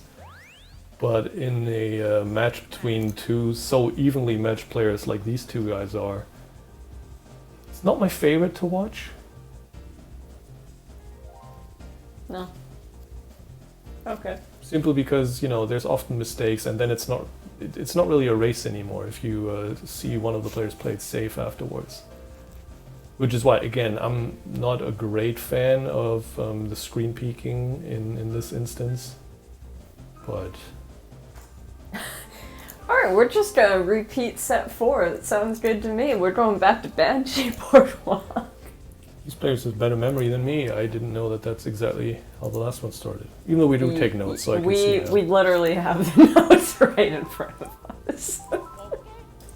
we don't need to remember anything. Noting down all the tracks so that I can be absolutely sure which picks we've seen, and because we've had stuff like that happen in the past where a player wanted to pick a track they were technically not allowed to pick. Thanks, Phil. I'll do my best. I guess I should forward that to the players.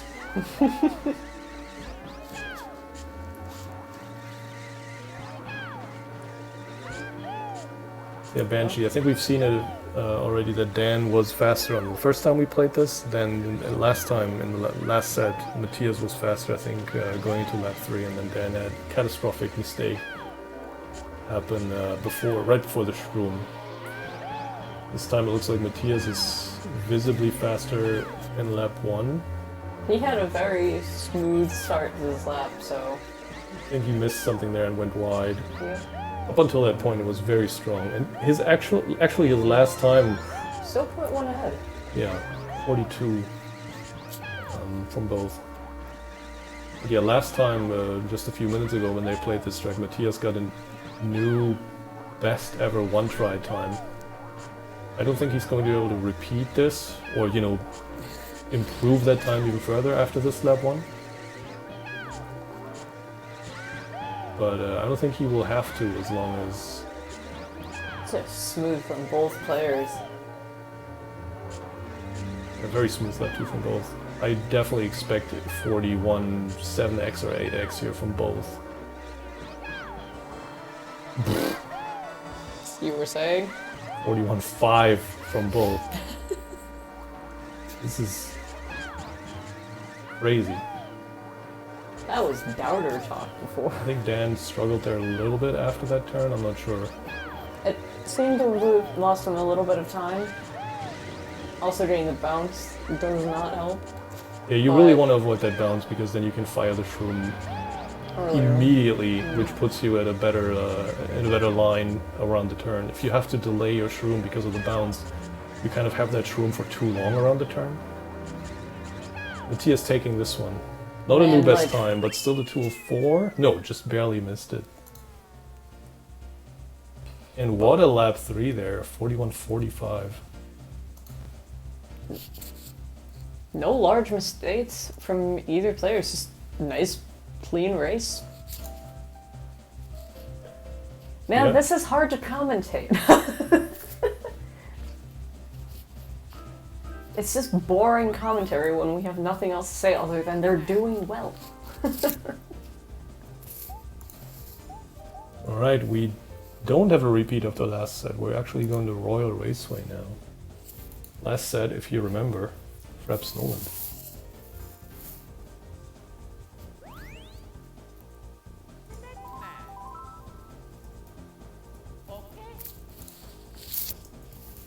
We've seen Royal Raceway before as well. I think that was in set 1. Yeah, end of set 1. And Dan took it because Matthias actually played it riskier than usual. We were saying how Dan usually likes to take the hill cut at the end, the hill jump. Which is exactly why Matthias did it, most likely. Yeah, Matthias didn't want to have, you know, the disadvantage of not doing the strat. But Matthias messed it up right away in lap 1, and that cost him so much time that Dan had pretty easy going from there. So we'll see what happens this time if either player decides to take the risk this time around, or to just drive a very clean and strong Royal Raceway without that extra trick and hope that that's enough. Or if maybe they're just going to save it for a later lap if they see that they're ahead or behind their opponent. That is also a valid strat, especially with the screen peeking. Sometimes he will play it a bit safer, or at least not take the extra risks on laps 1 and 2 perhaps. And then just bust out the extra risky stuff on lap 3. Ooh, Matthias went for it. He got it this time. Yeah, Matthias going for it. I think that gave him the lead here. I'm not sure if he was already in the lead before, to be honest. It looked very, very close. He's actually not even in the Not lead. in the lead. Wasn't aware that our streams are that desynced. It didn't look the same to me. Very much looked like Matthias was ahead. I'll just pause for a brief second here. Hopefully that will make it a bit more even.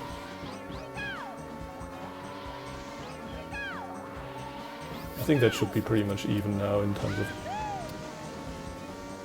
timer. And they also look pretty much neck and neck now, so that reflects what we saw from the split.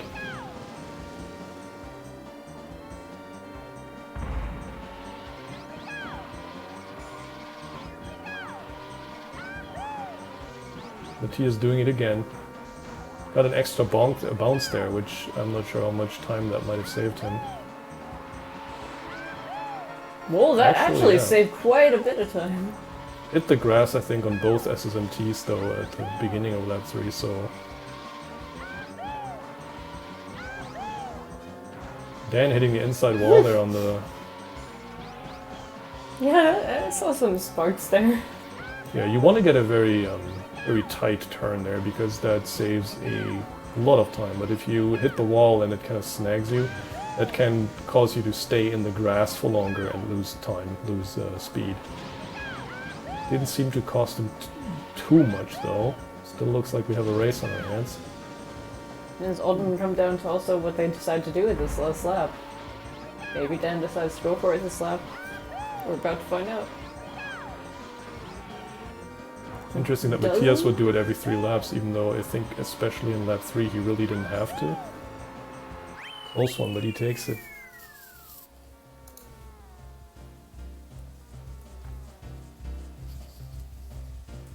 Wasn't even that close in the end, I believe. A bit less than half a second. Alright, score-wise, this is a repeat of set 4 so far. Dan going in the lead, and then Matthias winning 2 in a row.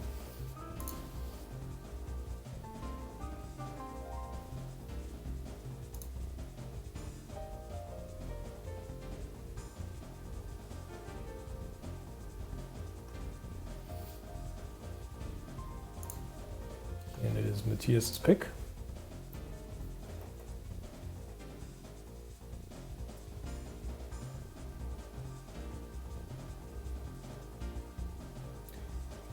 It should not be match point yet, Amiral, because we do best of 7 tracks in a set as well. So if Matthias wins this track and he gets to 3 tracks in this set, then I think that would be match point. Interesting. Moo Moo Farm.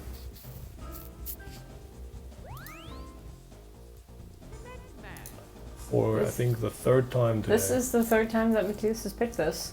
I mean, it's been going well for him. Right? Did he win both times? Alright, actually, no, I think that Dan won the first one. Yeah, Dan won the Dan first won one. the first one. First so one was clean from both. Dan took no risks. Second one, Right. I think Dan drove over a mole right at the start. But yeah, Moo Moo Farm. Let's see if Matthias hopes that Dan takes those extra little risks again.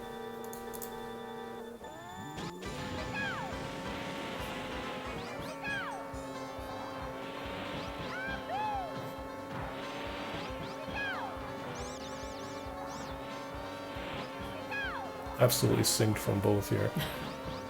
Crazy to hear. Oh, I think Matthias missed that MT there. Ooh. It's gonna cost him. See if he decides to risk a bit more here on that one now. Whew. Very shaky there with those moles. Dan clearly in the lead here by over half a second. But he avoided a mole hit. That is definitely the correct decision there to Almost into another one though. delay that shroom and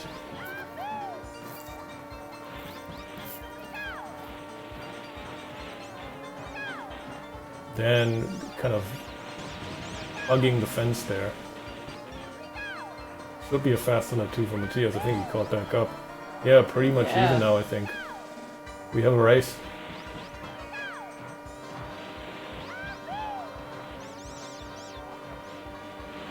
Oh my goodness, let's sing together. Almost. Then I think it's just a hair ahead. It sounded like Matthias. Yeah. Oh, Both oh my missed god! The same. It's just who recovers better at this point, right? Oh my goodness. Oh my Oh god! my god! Absolute cinema. Both with the mole head on lap 3 at the same time.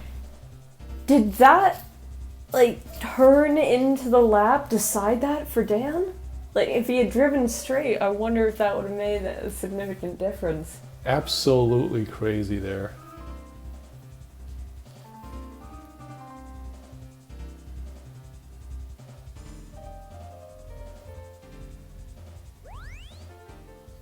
And yeah, I think Dan was ahead after the first 2 laps, so.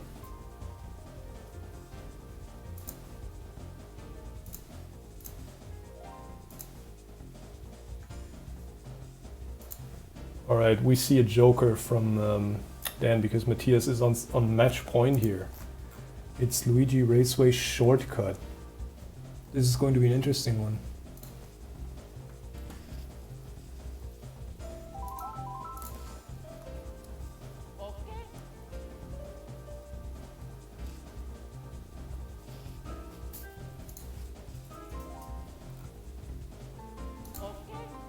Right, Matthias is on match point and now both are ready for this track. This could decide it. So the rules for shortcut jokers, it's the first, I forgot to explain this the first time, because on Wario Stadium usually both players will go for the shortcut, it's a simple one. But the rules for shortcut joker is that the player who uses it has to make a visible attempt at the shortcut.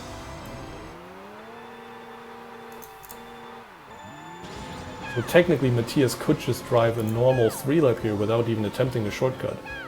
Which means that if Dan tries for it but fails and doesn't get it, he would be at a disadvantage and Matthias could just drive a 158 or whatever he would drive.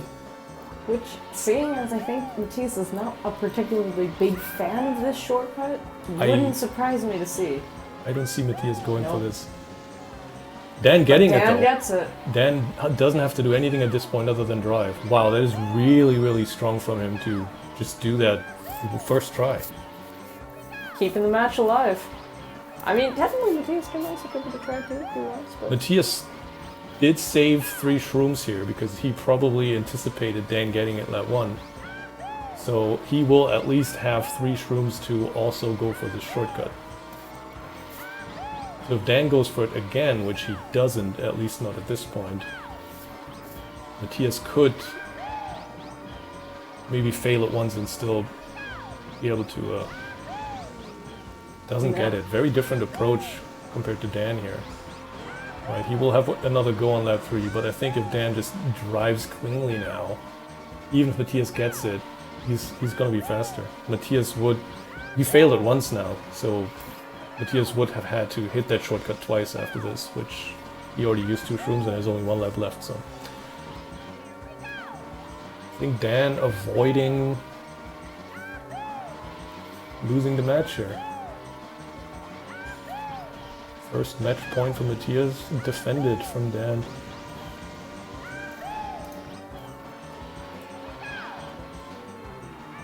Matthias trying again, but I think that was... we try the mile style there? I'm not entirely sure. I'm not a shortcut expert by any means.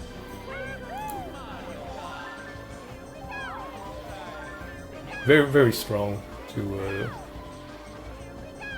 Yeah, it was a very solid pick from Dan and done excellently. Yeah. Don't think I've ever seen that before. But you're just doing it lap 1 and then, running away with it. Very impressive. But yeah, it's Matthias's pick. It is still match point, so Yep, Dan would have to win this one and then another one. So Dan needs to win 3 in a row here to take us into another set, which he has only 1 so far. which we're having a great time, so feel free.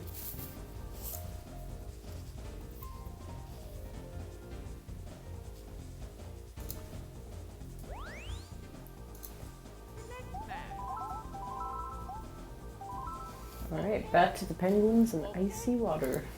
Okay, this one we've seen twice now, I believe. Matthias won both. One time Dan fell into the water, took a drink.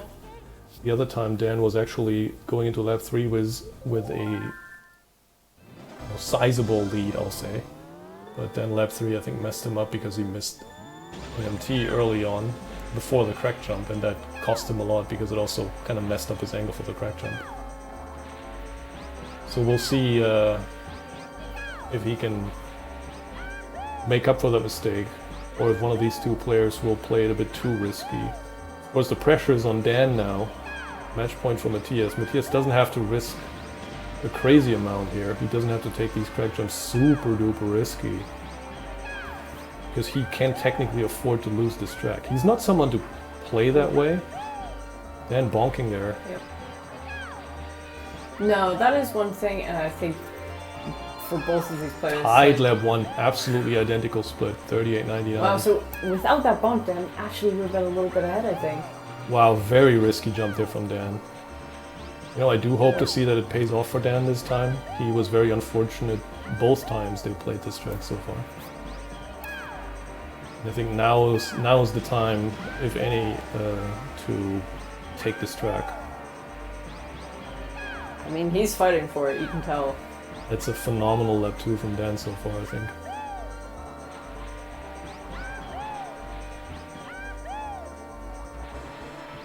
Wow, 0.15 ahead now.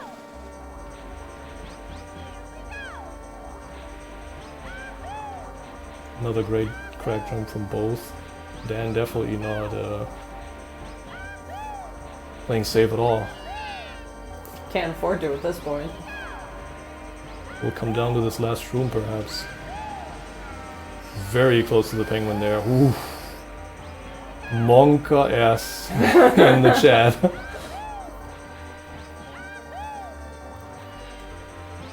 Wow, very close to the penguin there as well. I can feel my heartbeat, I think. Wow. Insane race. Pulse pounding indeed.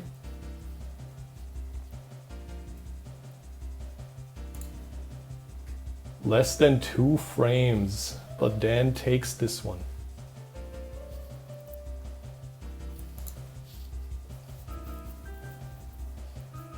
Matthias actually having the faster lap 3, but yeah, not enough. Right.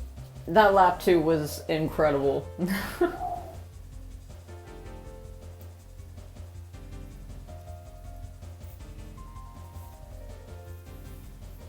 So it's coming down to a 7th track to see if Dan's going to keep this match alive a little bit longer, go into another set, or if Matthias is going to take it.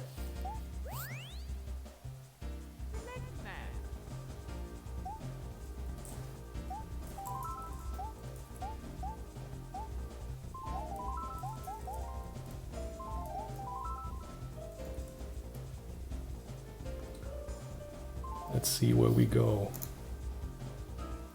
Ooh, and it's gonna be decided with a joker. We're going back to Koopa Troopa Beach, but we're doing a flap.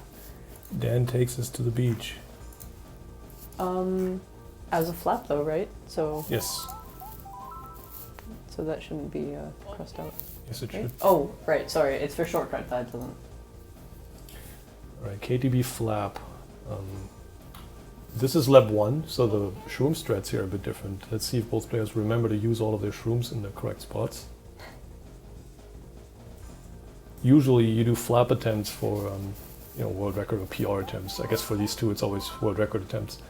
You would use them in the transition from lap 1 to 2, but you have the start boost here, so you have an extra shroom available. I believe you use 2 around the long turn around the rocks. Like the left-facing one. Instead of where you'd usually use 1, and then 1 after the cave. So let's see, both remember to do that here. Oh man, that would, like, a flap joker, like, what a way to be settling this. I think Dan's shrooms looked a bit wider there, I'm not sure. It's almost like entirely comes down to the cave. I think Dan is slightly ahead, at least it sounds like it. It's hard to really tell the difference. Oh! Whoa! Dan takes it.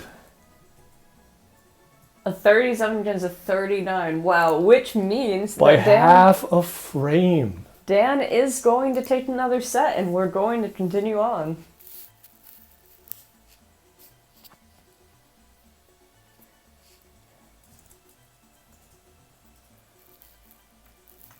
To quickly answer a chat question, it's best of 7 because it's the final.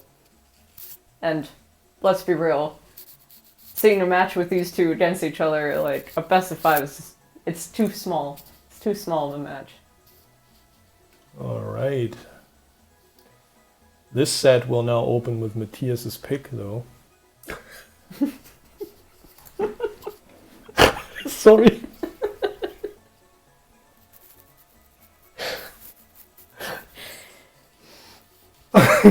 Sorry. It's a treat to be a host sometimes. We'll leave it at that. No, I have to share that one No. now because everybody's going to be wondering why I'm laughing so hard. If it's not said in the chat in public, then just leave it. No, I'll say it.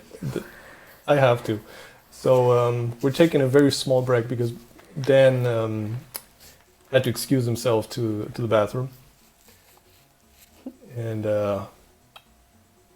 Matthias countered that very quickly by saying he shit his pants. That's just unexpected from him, to be honest. So I find that double funny.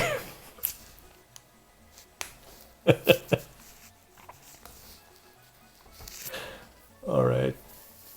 Matthias, if I wasn't supposed to share this, I'm sorry, but you can't do something that funny and then not expect me to forward that. We're never going to be allowed to host again.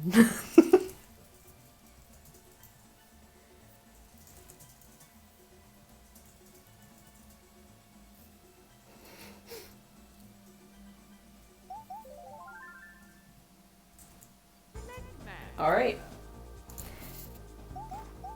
And a bit of a surprising pick from Matthias. He's taking us back to Toad's Turnpike. Yeah, I think we've seen it once today, which was in set 2. Dan picked it and Dan lost because he made mistakes on that one. I think the stream froze here for me. Oh. See if I can sync these back up. Not quite sure what happens there.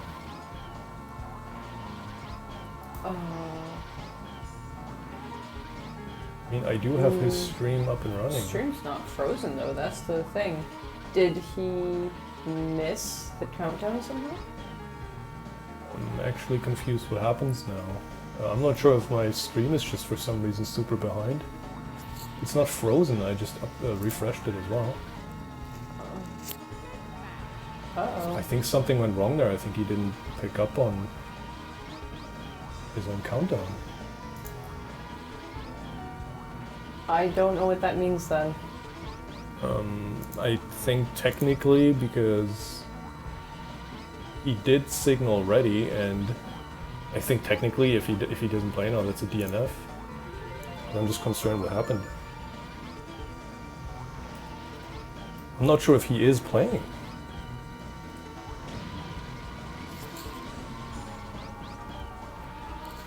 I'm not sure if anybody in the chat can maybe tell us if on his stream on the Twitch page everything's fine, but I mean his stream is running. I'm not sure why it shows him being on the track select screen for me. Okay, well... Maybe I'll have to reload his stream or something. Alright, I would say try doing that. Give me just a second, guys. I'm very sorry. Well, that was something outside of our control, but yeah, I have absolutely no idea what happened there. Yeah, very weird. I mean, I refreshed the stream and everything, and it just didn't really want to do anything.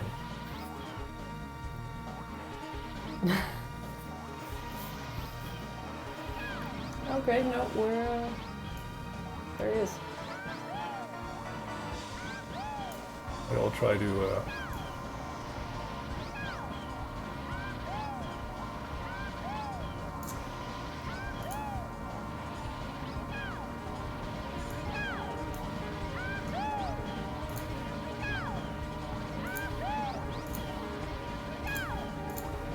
Alright, sorry for that.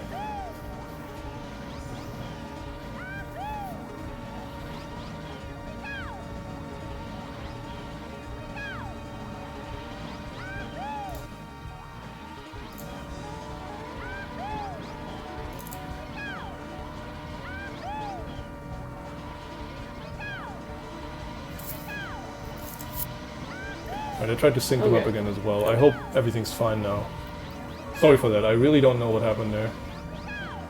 Well, it looks like we have a close race funny here. because man, that looked like it was a super close Toad's Turnpike. Oh man. Yeah. And it was super close, a 55 to a 63. Alright, well, hey, you know, same thing that goes for the runners goes for the hosts as well. You know, some things happen, you gotta shake it off and pretend it didn't happen.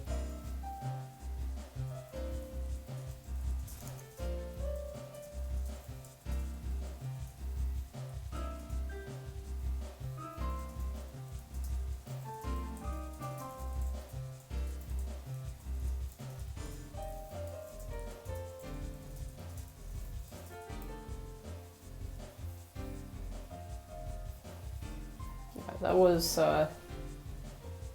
very unfortunate.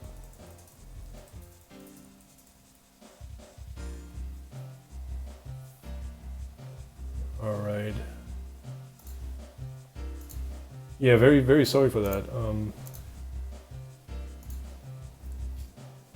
There was genuinely nothing that we could do on our side. That was just a really weird technical error, and... Yeah. I mean, I'm not aware of anything that I did. I basically just was just as confused as anybody else. That for some reason it just stayed on the map screen. And the stream was playing. I mean, we saw the spinning icon and everything, so...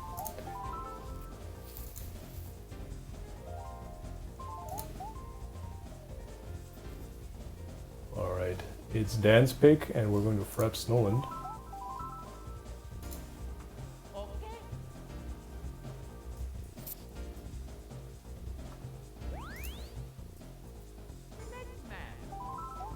If I'm not mistaken, we've seen this twice already today. Yeah, and I think it was Dan's pick every single time.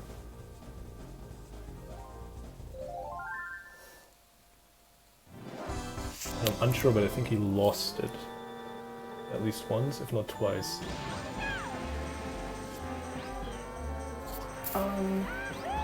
Score was input wrong. Oh, 258, sorry.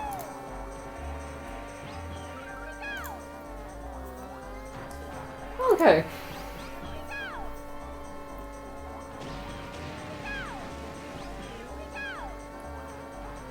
Alright, clean jumps from both of them. Looks like Dan had the cleaner lap up until that point. I think he's ahead, but I'm not certain that we were able to sync stuff up. I was still kind of taken aback by what happened there and trying to fix things. Yeah, Dan ahead.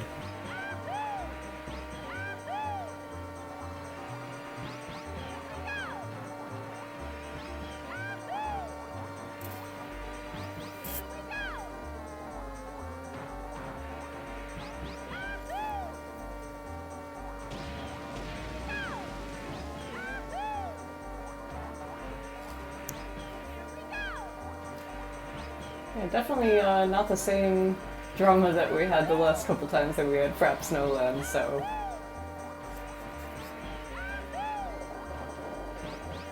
Let's see, I think Dan extended his lead, by 0.01, so I think he's like, what, 0.4 ahead or whatever it was after that point? Approximately, yep. Kind of hit the snow there a little bit, but not, not too much. But I think it might come down to how well Matthias can do the last shroom here.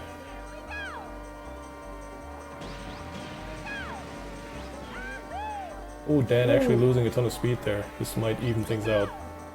I actually think that may have given Matthias the lead.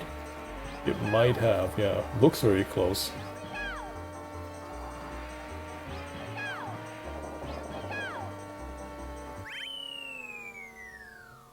Yep. Unfortunate for Dan.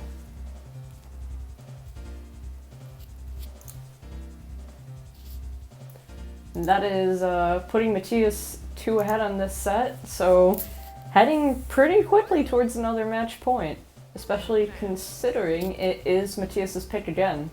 Yeah, what a lap 3 for Matthias in 08. That is impressive. Strong one, yeah. So we'll see what Matthias wants to play to push his advantage here.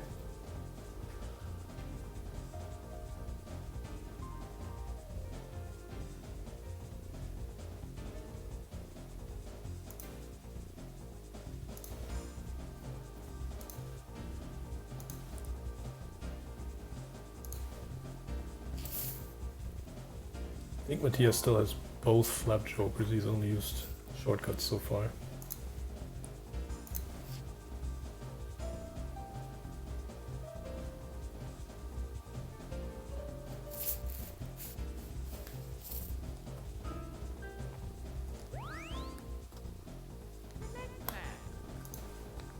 Alright, we haven't decided on a track yet, let's see. Still has a lot to choose from. We haven't seen yet today, I think, DKJP. I believe that's the only track we haven't seen at all. Yep. But there's a few that we've only seen in Jokers. I think Luigi Raceway was only the shortcut. And Wario Stadium as well, I believe. We saw Wario Stadium normally. Yeah, we saw it once. And we're gonna see it again, so... Yep. I'll take it.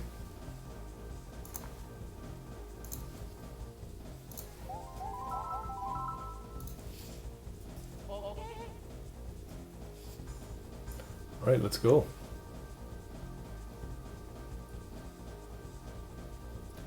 I don't think there's any prize money or something in this tournament, but it's... personal pride. Yeah, pride and fame.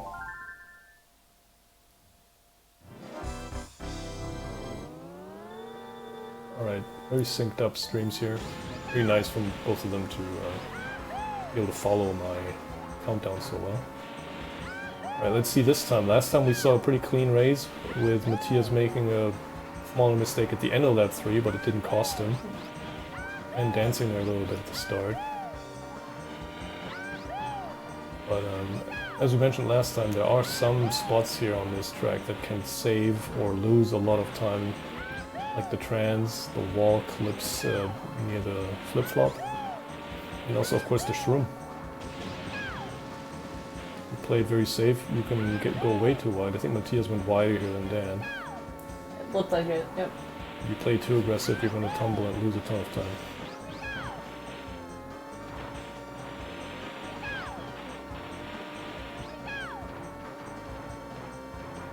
Dan getting a nice mini train there at the end, down that hill. Saves a little bit of time. Yeah. That's one of the examples you talked about earlier as well, that, you know, it's not just the two large possible slopes that you can go down, it's also all those little mini ones can also help with saving time. Dan lost a bit of time there after they looked pretty much dead even because he had to toggle an extra once or twice apparently. Held that drift much longer than you'd expect. 0.17 ahead from Matthias, which is very little considering the length of this track. One lap here is roughly equal to the entirety of Mario Raceway or Moo Moo Farm, for example. Yeah.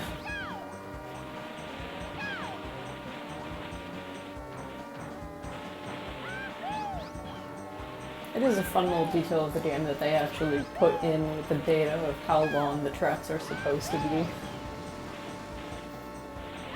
Dan with a very nice shroom here. Mm-hmm. Definitely give him a chance to catch up a little bit on time, but still very, very close. I think Matthias is still at. He might even have gained a little bit of time in this lap so far. Seems to be a very clean one from him.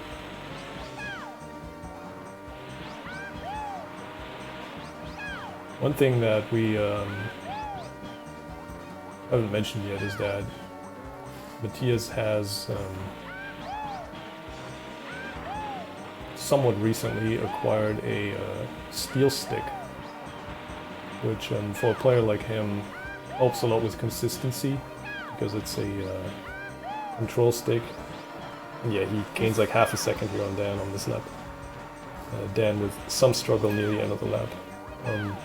Yeah, it helps him gain more consistency because the stick doesn't wear out like an original N64 stick would.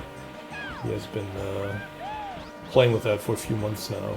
And on a long track like Warrior Stadium, especially in a one try, consistency is always a big factor in you know, how reliable your equipment is for doing all of these MTs and SSMTs and stuff, and getting good angles for the shrooms, flip-flops and whatnot.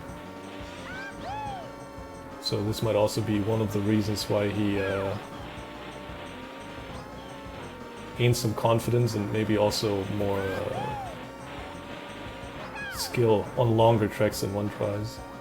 Back then he maybe would have tried to avoid those considering the state of his equipment.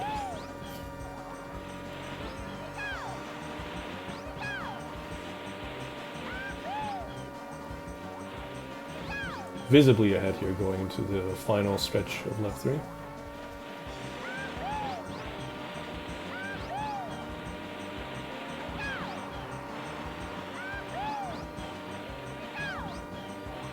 Still a close one. I think Dan might have had the faster lap 3. So it is. Oh, yeah, by quite a bit, but it was unfortunately not enough to catch up, which means we are back at match point again for Matthias. Yep. Dan would now have to win 4 tracks in a row to avoid the match win for Matthias. He won 3 in a row last set, so we'll see if he can maybe do it again.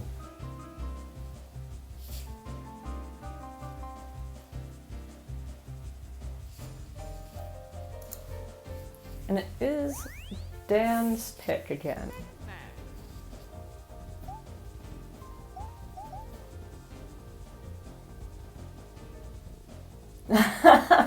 And we're going to see the last track that we have not seen so far. We're going to DK Jungle Parkway. Very glad that Dan actually picked this one. No, I appreciate that. Yeah, you know, every track should be represented. In a final like this, we need to hit all the tracks. Alright, both players are ready. This is match point. And yeah, DKJP, it's usually a love it or hate it kind of track. Some people very much love it, hello Ashley. Some people very much hate it, hello everyone else. And very, very treacherous terrain here. There's lots of weird terrain. There's the coconuts or whatever they are being thrown at you. And of course there's the big ramp. And on this level you wanted to get a good jump on all 3 laps, but if you just take a jump that's a bit too good, you end up in the water, and that's very much a decider, so to speak. Both making it? Both making it, both with similar jumps. Not great, not terrible. But did it look like Dan got hit by the coconut again? Yeah, he I think got hit from the left though, because he kind of didn't get the slide he wanted, so he was kind of all over the place for a second. And I think he, yeah, that's the reason why he's a little bit behind here. And then of course you have the cave climb at the end of the lap here, which is basically just mashing A and R real quick. You want to triple tap. Matthias with the fast lap won by 0.23, but it looks like... Can we talk about how close that looked? Yeah, that looked very I think scary. my heart just stopped. Yeah, Matthias, I think, had the faster lap 1 split, but he was slower going into lap 2. I think he was still recovering from that cave climb. So Dan, I think, was ahead entering the ramp, but now Dan again messes up a little bit. Matthias had the cleaner jump as well, so Matthias back in the lead, I'm pretty certain. Dan here with a very unfavorable angle there for the MT. Lost him more time.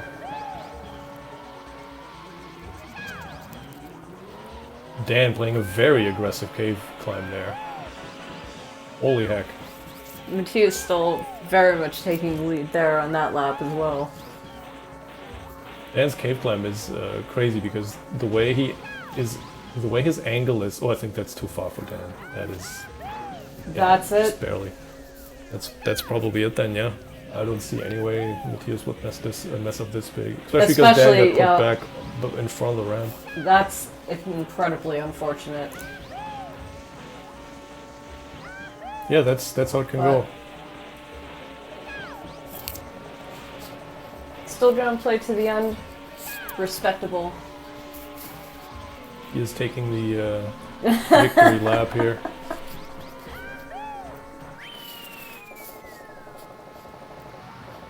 Okay, that's it, ladies and gentlemen. What a match.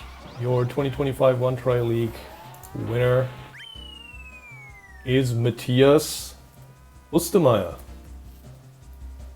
with a 4-2 set win over Dan. Dan, much better performance than last time these two met. But in the end, it was not enough. Matthias just a bit too strong in the end. But what a match. So many close races, so many times when the lead shifted. Dan actually taking the first set. Very promising. But yeah. Yeah, Ari, well, we did ask ahead of time if the two would be interested in doing a post-match interview, and they both said that they would like to do that. We do have to figure out how to set this up, so it might take a quick second, but stay with us, stick around, and we'll have an interview. This was, what a match. Yeah, great stuff. This was an honor to host this match, but putting on quite the show. Let's switch over to the interviews. I'll probably mute mine. And all right. Yeah, let's see if we can get these guys in here. I'll see if we can figure this stuff out real quick.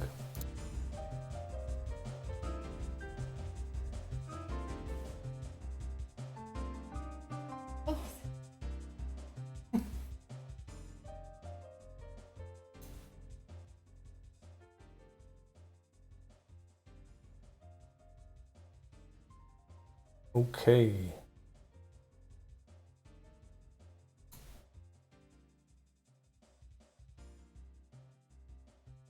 Oh, uh-oh. Am I gonna have to go stop my phone in the other room? I'm actually unsure. I don't hear anything yet. I'm not sure. Can you hear me? Hello? Yes, we can hear you, Matthias. Hey, can you guys hear me? Hi, Dan. Yes, we can hear you as well. Oh, just remove me from the group. It's fine. Or whatever. Okay. All right. I hope somebody in chat can give us a sign if they can hear everybody. So I can hear you loud and clear. Yeah, we're just waiting to see if chat can also hear, because I mean it's lovely to have a conversation with you all, but if chat can't hear it, then Yeah. All right. I hope the volume levels are fine too. Yeah.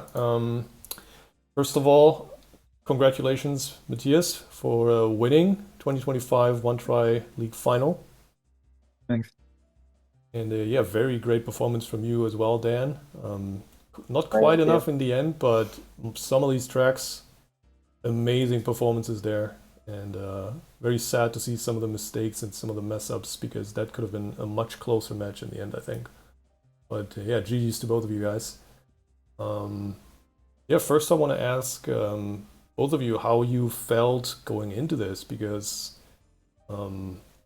especially Dan, after the last match you guys played about a month ago, I mean, that was definitely a very different story compared to today. I think you took one track in the entire match. It was short format, to be fair, but you must have, you know, maybe felt a little bit defeated then, but I hope you got more confidence going into this one. Yeah, I mean, you never like to use equipment as an excuse, but I was kind of between controllers trying to find one that I could use. So yeah, for that match, I didn't feel super comfortable with the controller, and obviously Matthias also played great in that match. But for this match, I I've been using this controller for maybe 3 weeks now, and it definitely feels good. So I knew that I was gonna, be at least represent my skill a lot better. Um, I think the only thing I'm disappointed by, honestly, and this might sound strange, but just that I didn't get a really good fraps no land time, because usually I'm like nails that fraps no land when I'm practicing. It's just, the stupid double bounce, and then the just lack of air. I mean, that was, and I was saying this in the chat, but I need to go back and learn how to do a semi-safe shroom, you know? But yeah, I definitely thought I would be a lot better on this match for sure, and it definitely, I'm sure, seemed that way. Yeah, it definitely Definitely. was, and it showed in set one. I mean, you took that pretty decisively, 42 tracks in set one, so definitely set us up for a great evening here. Yeah, Matthias, how did you feel going into this match? I mean, you had the win last time, but yeah. Yeah, for me it was quite different to last year, because I think with everything which has happened this year, and also the fact that I'm on better terms with Dan than ever during the last 5 years, I would say. I was really looking forward to it, not in the sense of, oh, I shouldn't lose, I shouldn't lose. He's not the one I want to see win. I just wanted to have fun and put up a great show, which takes two players to do that, and just show that what's possible in this game, and what kind of great community we have and great game. And of course, I was quite confident after the group match or league match, but I knew that Dan didn't have his best day, and as he explained, on the better controller by now. And I knew he would prepare and be in much better shape, which he demonstrated, especially at the start. But also set five, I must say, to save match points, even if it was with two jokers, well played on them, but also on Sherberland on my pick. That takes a lot of courage and self-belief, I would say. So well done to him on saving those match points. And on DKJP now, I was kind of expecting him to save another one. So that's what such a streak of a few tracks in a crucial moment can do to you mentally, that you almost expect the opponent to just win anyway in this situation, because it happened a few times before. And one word about Fraps Nolan. I'm so mad at myself, because I missed the start boost MT all 3 times we played that. It was Yeah, I think we so noticed bad. that, yeah. I couldn't believe I always had to come back from that horrible start, but yeah, I was able to win it twice, I think, even. But yeah, I have to work on that definitely. So, my question, because it seemed like, at least at the beginning, there was a lot of back and forth of winning the other's tracks, and especially that some historically one-sided tracks were won by the other player. If that influenced which tracks you were picking as the match went on. You want to start first, then? Yeah, I could say from my perspective that in the past when we would play one try matches, and I mean, we've just like our rivalry in general, just keep pushing each other to be stronger and stronger in the tracks. Like I used to feel like there were tracks that I could win almost every time, and I remember the first couple of years in the league, I would play Pro Raceway and Mario Raceway, and I felt very confident on winning those every time. But the thing is that Matthias has really stepped up. I mean, I'm sure I probably have too, but I think, Matthias has really stepped up his game on every single track to the point where, from my perspective, it feels like I never have a free win ever. So the thing is that, Yoshi Valley today. yeah, that was the only one. I know. Yeah. But so for that reason, I actually feel more pressure on my picks every single time, and I almost wish that I could just randomize it, because Like I just, and I actually want to just comment on something else. I felt like there was a clear theme that emerged in this match, which is that like, and I noticed Matthias, and I'm definitely following his grind the last couple of weeks, playing longer tracks, and I felt like the theme in this match was that he was a lot stronger on the longer tracks. And so like my plan normally might be to pick Toad's Turnpike or Rainbow Road, which I think I picked both of those and lost both of them, you know, because yeah, he was just so strong on those tracks. It's so hard to, you know, you just never really have a free win ever. So Yeah, I mean, about those longer tracks, you also mentioned earlier, equipment stuff. I mean, I did mention during the stream already that Matthias now somewhat recently got a steel stick, so longer tracks kind of probably also a bit more confidence for him at this point because he doesn't really have to fear that his equipment will make such a big impact at this point. So Yeah, exactly. might also be a Yeah. factor. I don't know, Matthias. Yeah, it's true. That was holding me back last couple of years, especially last year, that I was not consistent enough on the longer tracks with a lot of SSMTs and where every little mistake adds up. And that's why I avoided those tracks mostly. Of course, also because Dan is the strongest three-lap player I've ever faced, and he improved Toad's Turnpike to a ridiculous level, which I almost reached now, but it's still a small gap. And same goes for Warrior Stadium and Rainbow Road. There's still a big gap, but I'm also slowly taking this into my grind now. But yeah, I was not confident enough and couldn't really play them a couple of years ago. The joystick was not good enough for that.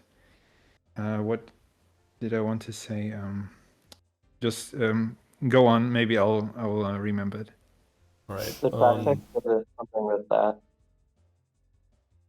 Oh yeah, about the picks. The question was about the picks. If we are confident in our own picks in this match. I guess it was kind of more like what was influencing you to pick which picks you picked because yeah. Yeah. Yeah. Yeah. Against other people, of course, the longer tracks, the more driving heavy tracks are in my favor. But I don't feel like this is the case against Dan, although I grinded the longer tracks recently, so I stepped up my game, as he said.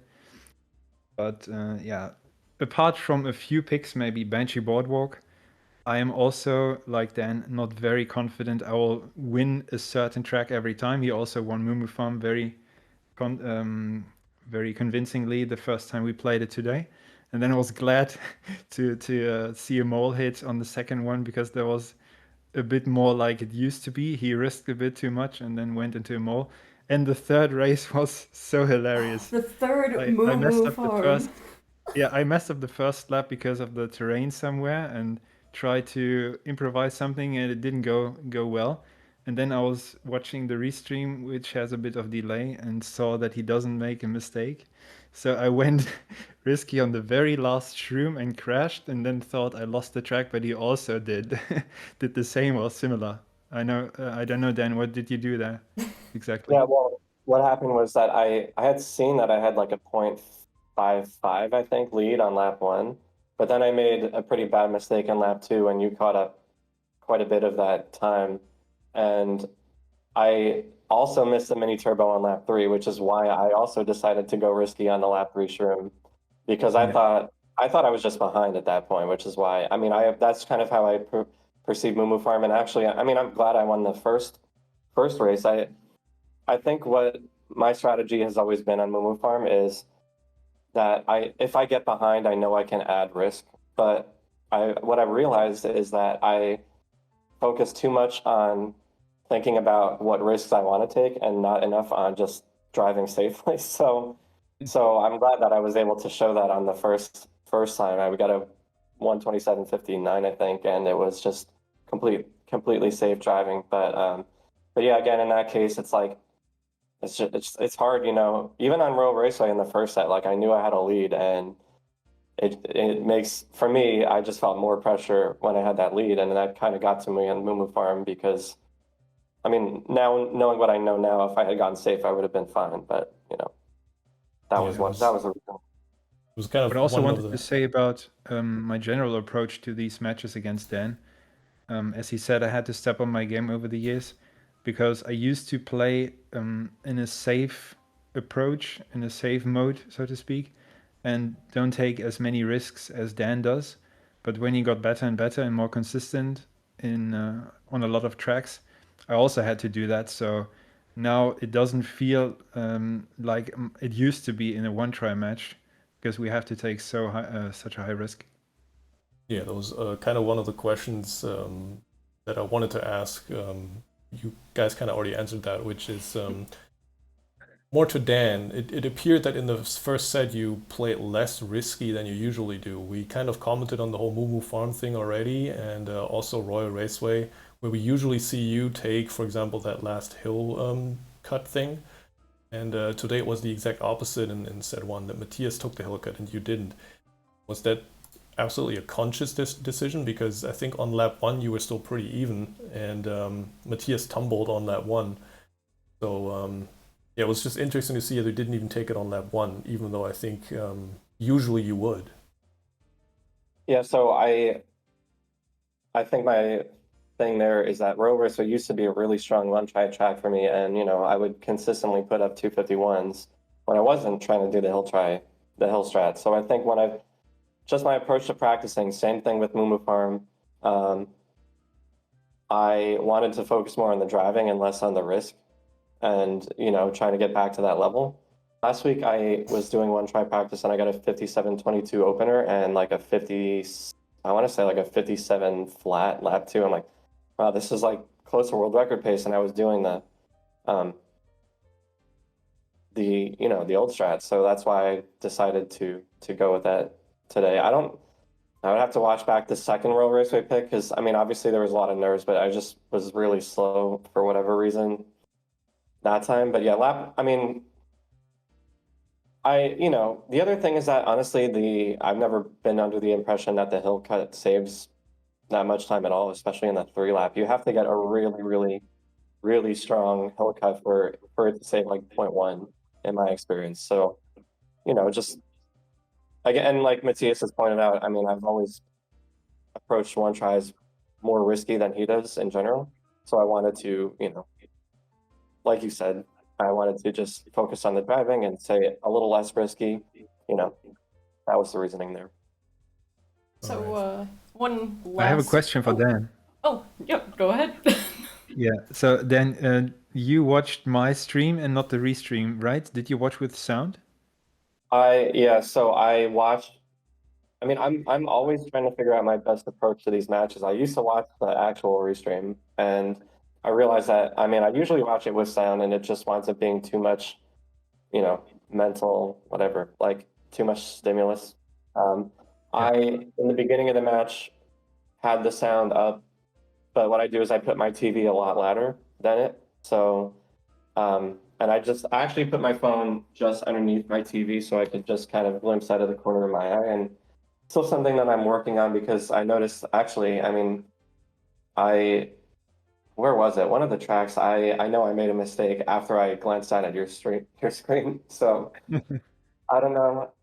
Yeah, I had the volume for most of the match. I think I had it like on, but pretty low, I would say. Yeah, because that's a whole different layer to the match, I would say. Some people don't watch anything, some people watch with sound, and you got my stream because it has less delay than the restream. What I always do is now I can reveal. I nothing spectacular. I watch the restream next to my TV without sound because I don't want to hear any commentary, anything. I'm sure I would handle you two very well on commentary, but some people might start to scream or say something wrong or something. So I have that muted, and then I glance on the side, but I always want to have the restream. So when somebody syncs up the two races, which is crucial then, I know because of the lucky two sign coming up every lap if I'm ahead or not. I don't really have to look there. I just see it in the corner of my eye if I'm ahead or not on the lap. So I don't want to have any other sound because that distracts me too much. I just want to hear my own sound. Yeah, I mean, I do it similar to Dan. Usually, if I play one of these matches, I will usually tune into the other person's stream directly because it has less delay. So I know sooner if something is, if a big mistake was made, so that I can play it a bit safer. And yeah, that's another question that I wanted to ask both of you because we had a bunch of tracks here in this match, especially Yoshi Valley, but also a few others like Sherbetland, I believe, and Traps Nolan, where some catastrophic mistakes happened. Sometimes, you know, just because of RNG, I would say, like the bounces on Yoshi Valley. But yeah, I mean, there were some comments in the chat that, you know, with the screen peeking, it kind of puts a very different dynamic on the match when you see that, you know, early mistake on lap one from one of you guys, and then the other just plays very safe for the rest. It's kind of not a race at that point. What do you guys think of that? Would it be maybe interesting to play a match like this without any screen peeking? We could do It's that, fun. but it requires a lot of trust, of course. It's funny you say that because in a way, I mean, one of the things, and what Matthias asked me before is like, you know, I wish I could just recreate the feeling for myself of just practicing what it feels like to practice one tries normally. And I actually watched. I didn't mention this, but I actually didn't even watch the restream for Wario Stadium, and I was thinking about not even watching it on tracks that are low risk because, like, for the future, because I'm just trying to recreate that feeling of, you know, it's just me karting in my room, and you know, it might as well be a random Tuesday. As far as not looking at the restream, you know, I never really thought about that because it's just always how we've done it. Yeah, I don't know. It would be interesting for sure. I mean, just like I guess that's kind of how it is at the meets, right? At this point. Yeah, that's another thing. I mean, we also just actually got a question in the chat about Euromeet and one tries. I mean, first of all, yes, we Yeah, do I have wanted to one answer try. something Yes. with the Euromeet. So what I like about the one-try matches at the Euromeet is that, of course, you play in person next to each other, but then you also have the double sound, and if you want, you can screen peek during a final because the other player plays next to you on the other TV. But we could go back to a setup we had at the very early Euromeets, where we played maybe two tracks and with hidden results. So one player had to leave the room, and that recreates this. Oh, I don't know what the other player is doing, so I have to decide how much risk do I want to take. What is my approach to this track, to that track? What do I think the other player will get, but I will not know. So you could do that even in online scenarios if you have a trust system and you know the other player is trustworthy and it's all about having fun and a fair game. Then you could do that and it would be a different feeling to the tracks, surely. I feel like the only downside that you really have to having the whole like one person room at a time or separate rooms kind of thing is you miss out on like Chris's commentary when he messes up something with Yoshi Valley or something, drives somewhere different. I think also at something like the Euromeet or a meet in general, when you actually have people in the same room playing against each other, it's still a different dynamic to be in the same room playing at the same time than compared to online where you screen peek. But also, there's the audience factor to it, and when you consider there's a live audience at these events, I mean, it's only a small group of people, but I would argue that it's definitely different at a meet, and I do like the racing at the same time in the same room at the meets. But yeah, I would I also also be like it. interested. I would be interested to see what an online match looks like between two players that are as evenly, you know, skill-wise as you two in an online setting. Just because, again, we had a bunch of races that basically were over after the first 10 seconds, even though there were still like 2 minutes of track to go. Simply because when you play it super safe after a very big mistake from the opponent, it's basically just, you know, it's not really a race at that point. But, At least it doesn't happen much between us two. yeah, that's the good true. thing. It's just Yeah. today with Yoshi Valley that was, I guess, the outlier. But of course, would have been more thrilling to have more actual races. But not saying that it wasn't a thrilling match after all. Anyway, it was still very much a match. I think what we try to do at the Euromeet is to have something of both worlds, because the first race was not simultaneously with hidden results, and then the second race was back to or next to each other. So of course, if you messed up big time on the first track, you had to risk on the second, but you didn't know if it was a close, cleaner race. You didn't know if you were ahead or behind, so you didn't have any advantage. No screen peeking for the second race. All right. So I just one last question while we're on the theme of meets, because it did also come up as a question in the chat of if Euromeet is still a consideration. Going to questions for Dan. Yeah, I definitely would consider going, but I mentioned in the Euromeet Discord, I just cannot go if it's in the beginning of June, unfortunately. I mean, Right, go. But and again, I was not expecting, concessions to be made on my behalf or anything. So, but it just is what it is. My school year gets over in late June, and our vacations don't work the same way as other people's, where you can just pick a week or obviously we get the summer. I was a teacher for 3 years. I know how it works. But yeah, Euromeet isn't always at the same time of year. Maybe another year, but it's great that you still consider attending. I had one final question for Dan, which the match point situation. You won, I think, 3 tracks in a row, or maybe even 4. I think it was 3 in the second to last set. I mean, you must have felt the pressure, but apparently at that point, the pressure helped you perform. I mean, how was that? How did you feel? And what made you decide on those interesting track picks? Yeah, well, first of all, I used my shortcut joker first. I was between using LR and Yoshi Valley, and a few years ago I practiced Yoshi Valley a lot, and I was very, very good at it, but just felt a little bit off and like sometimes missing the jump over the fence. I feel very, very confident on Luigi Raceway.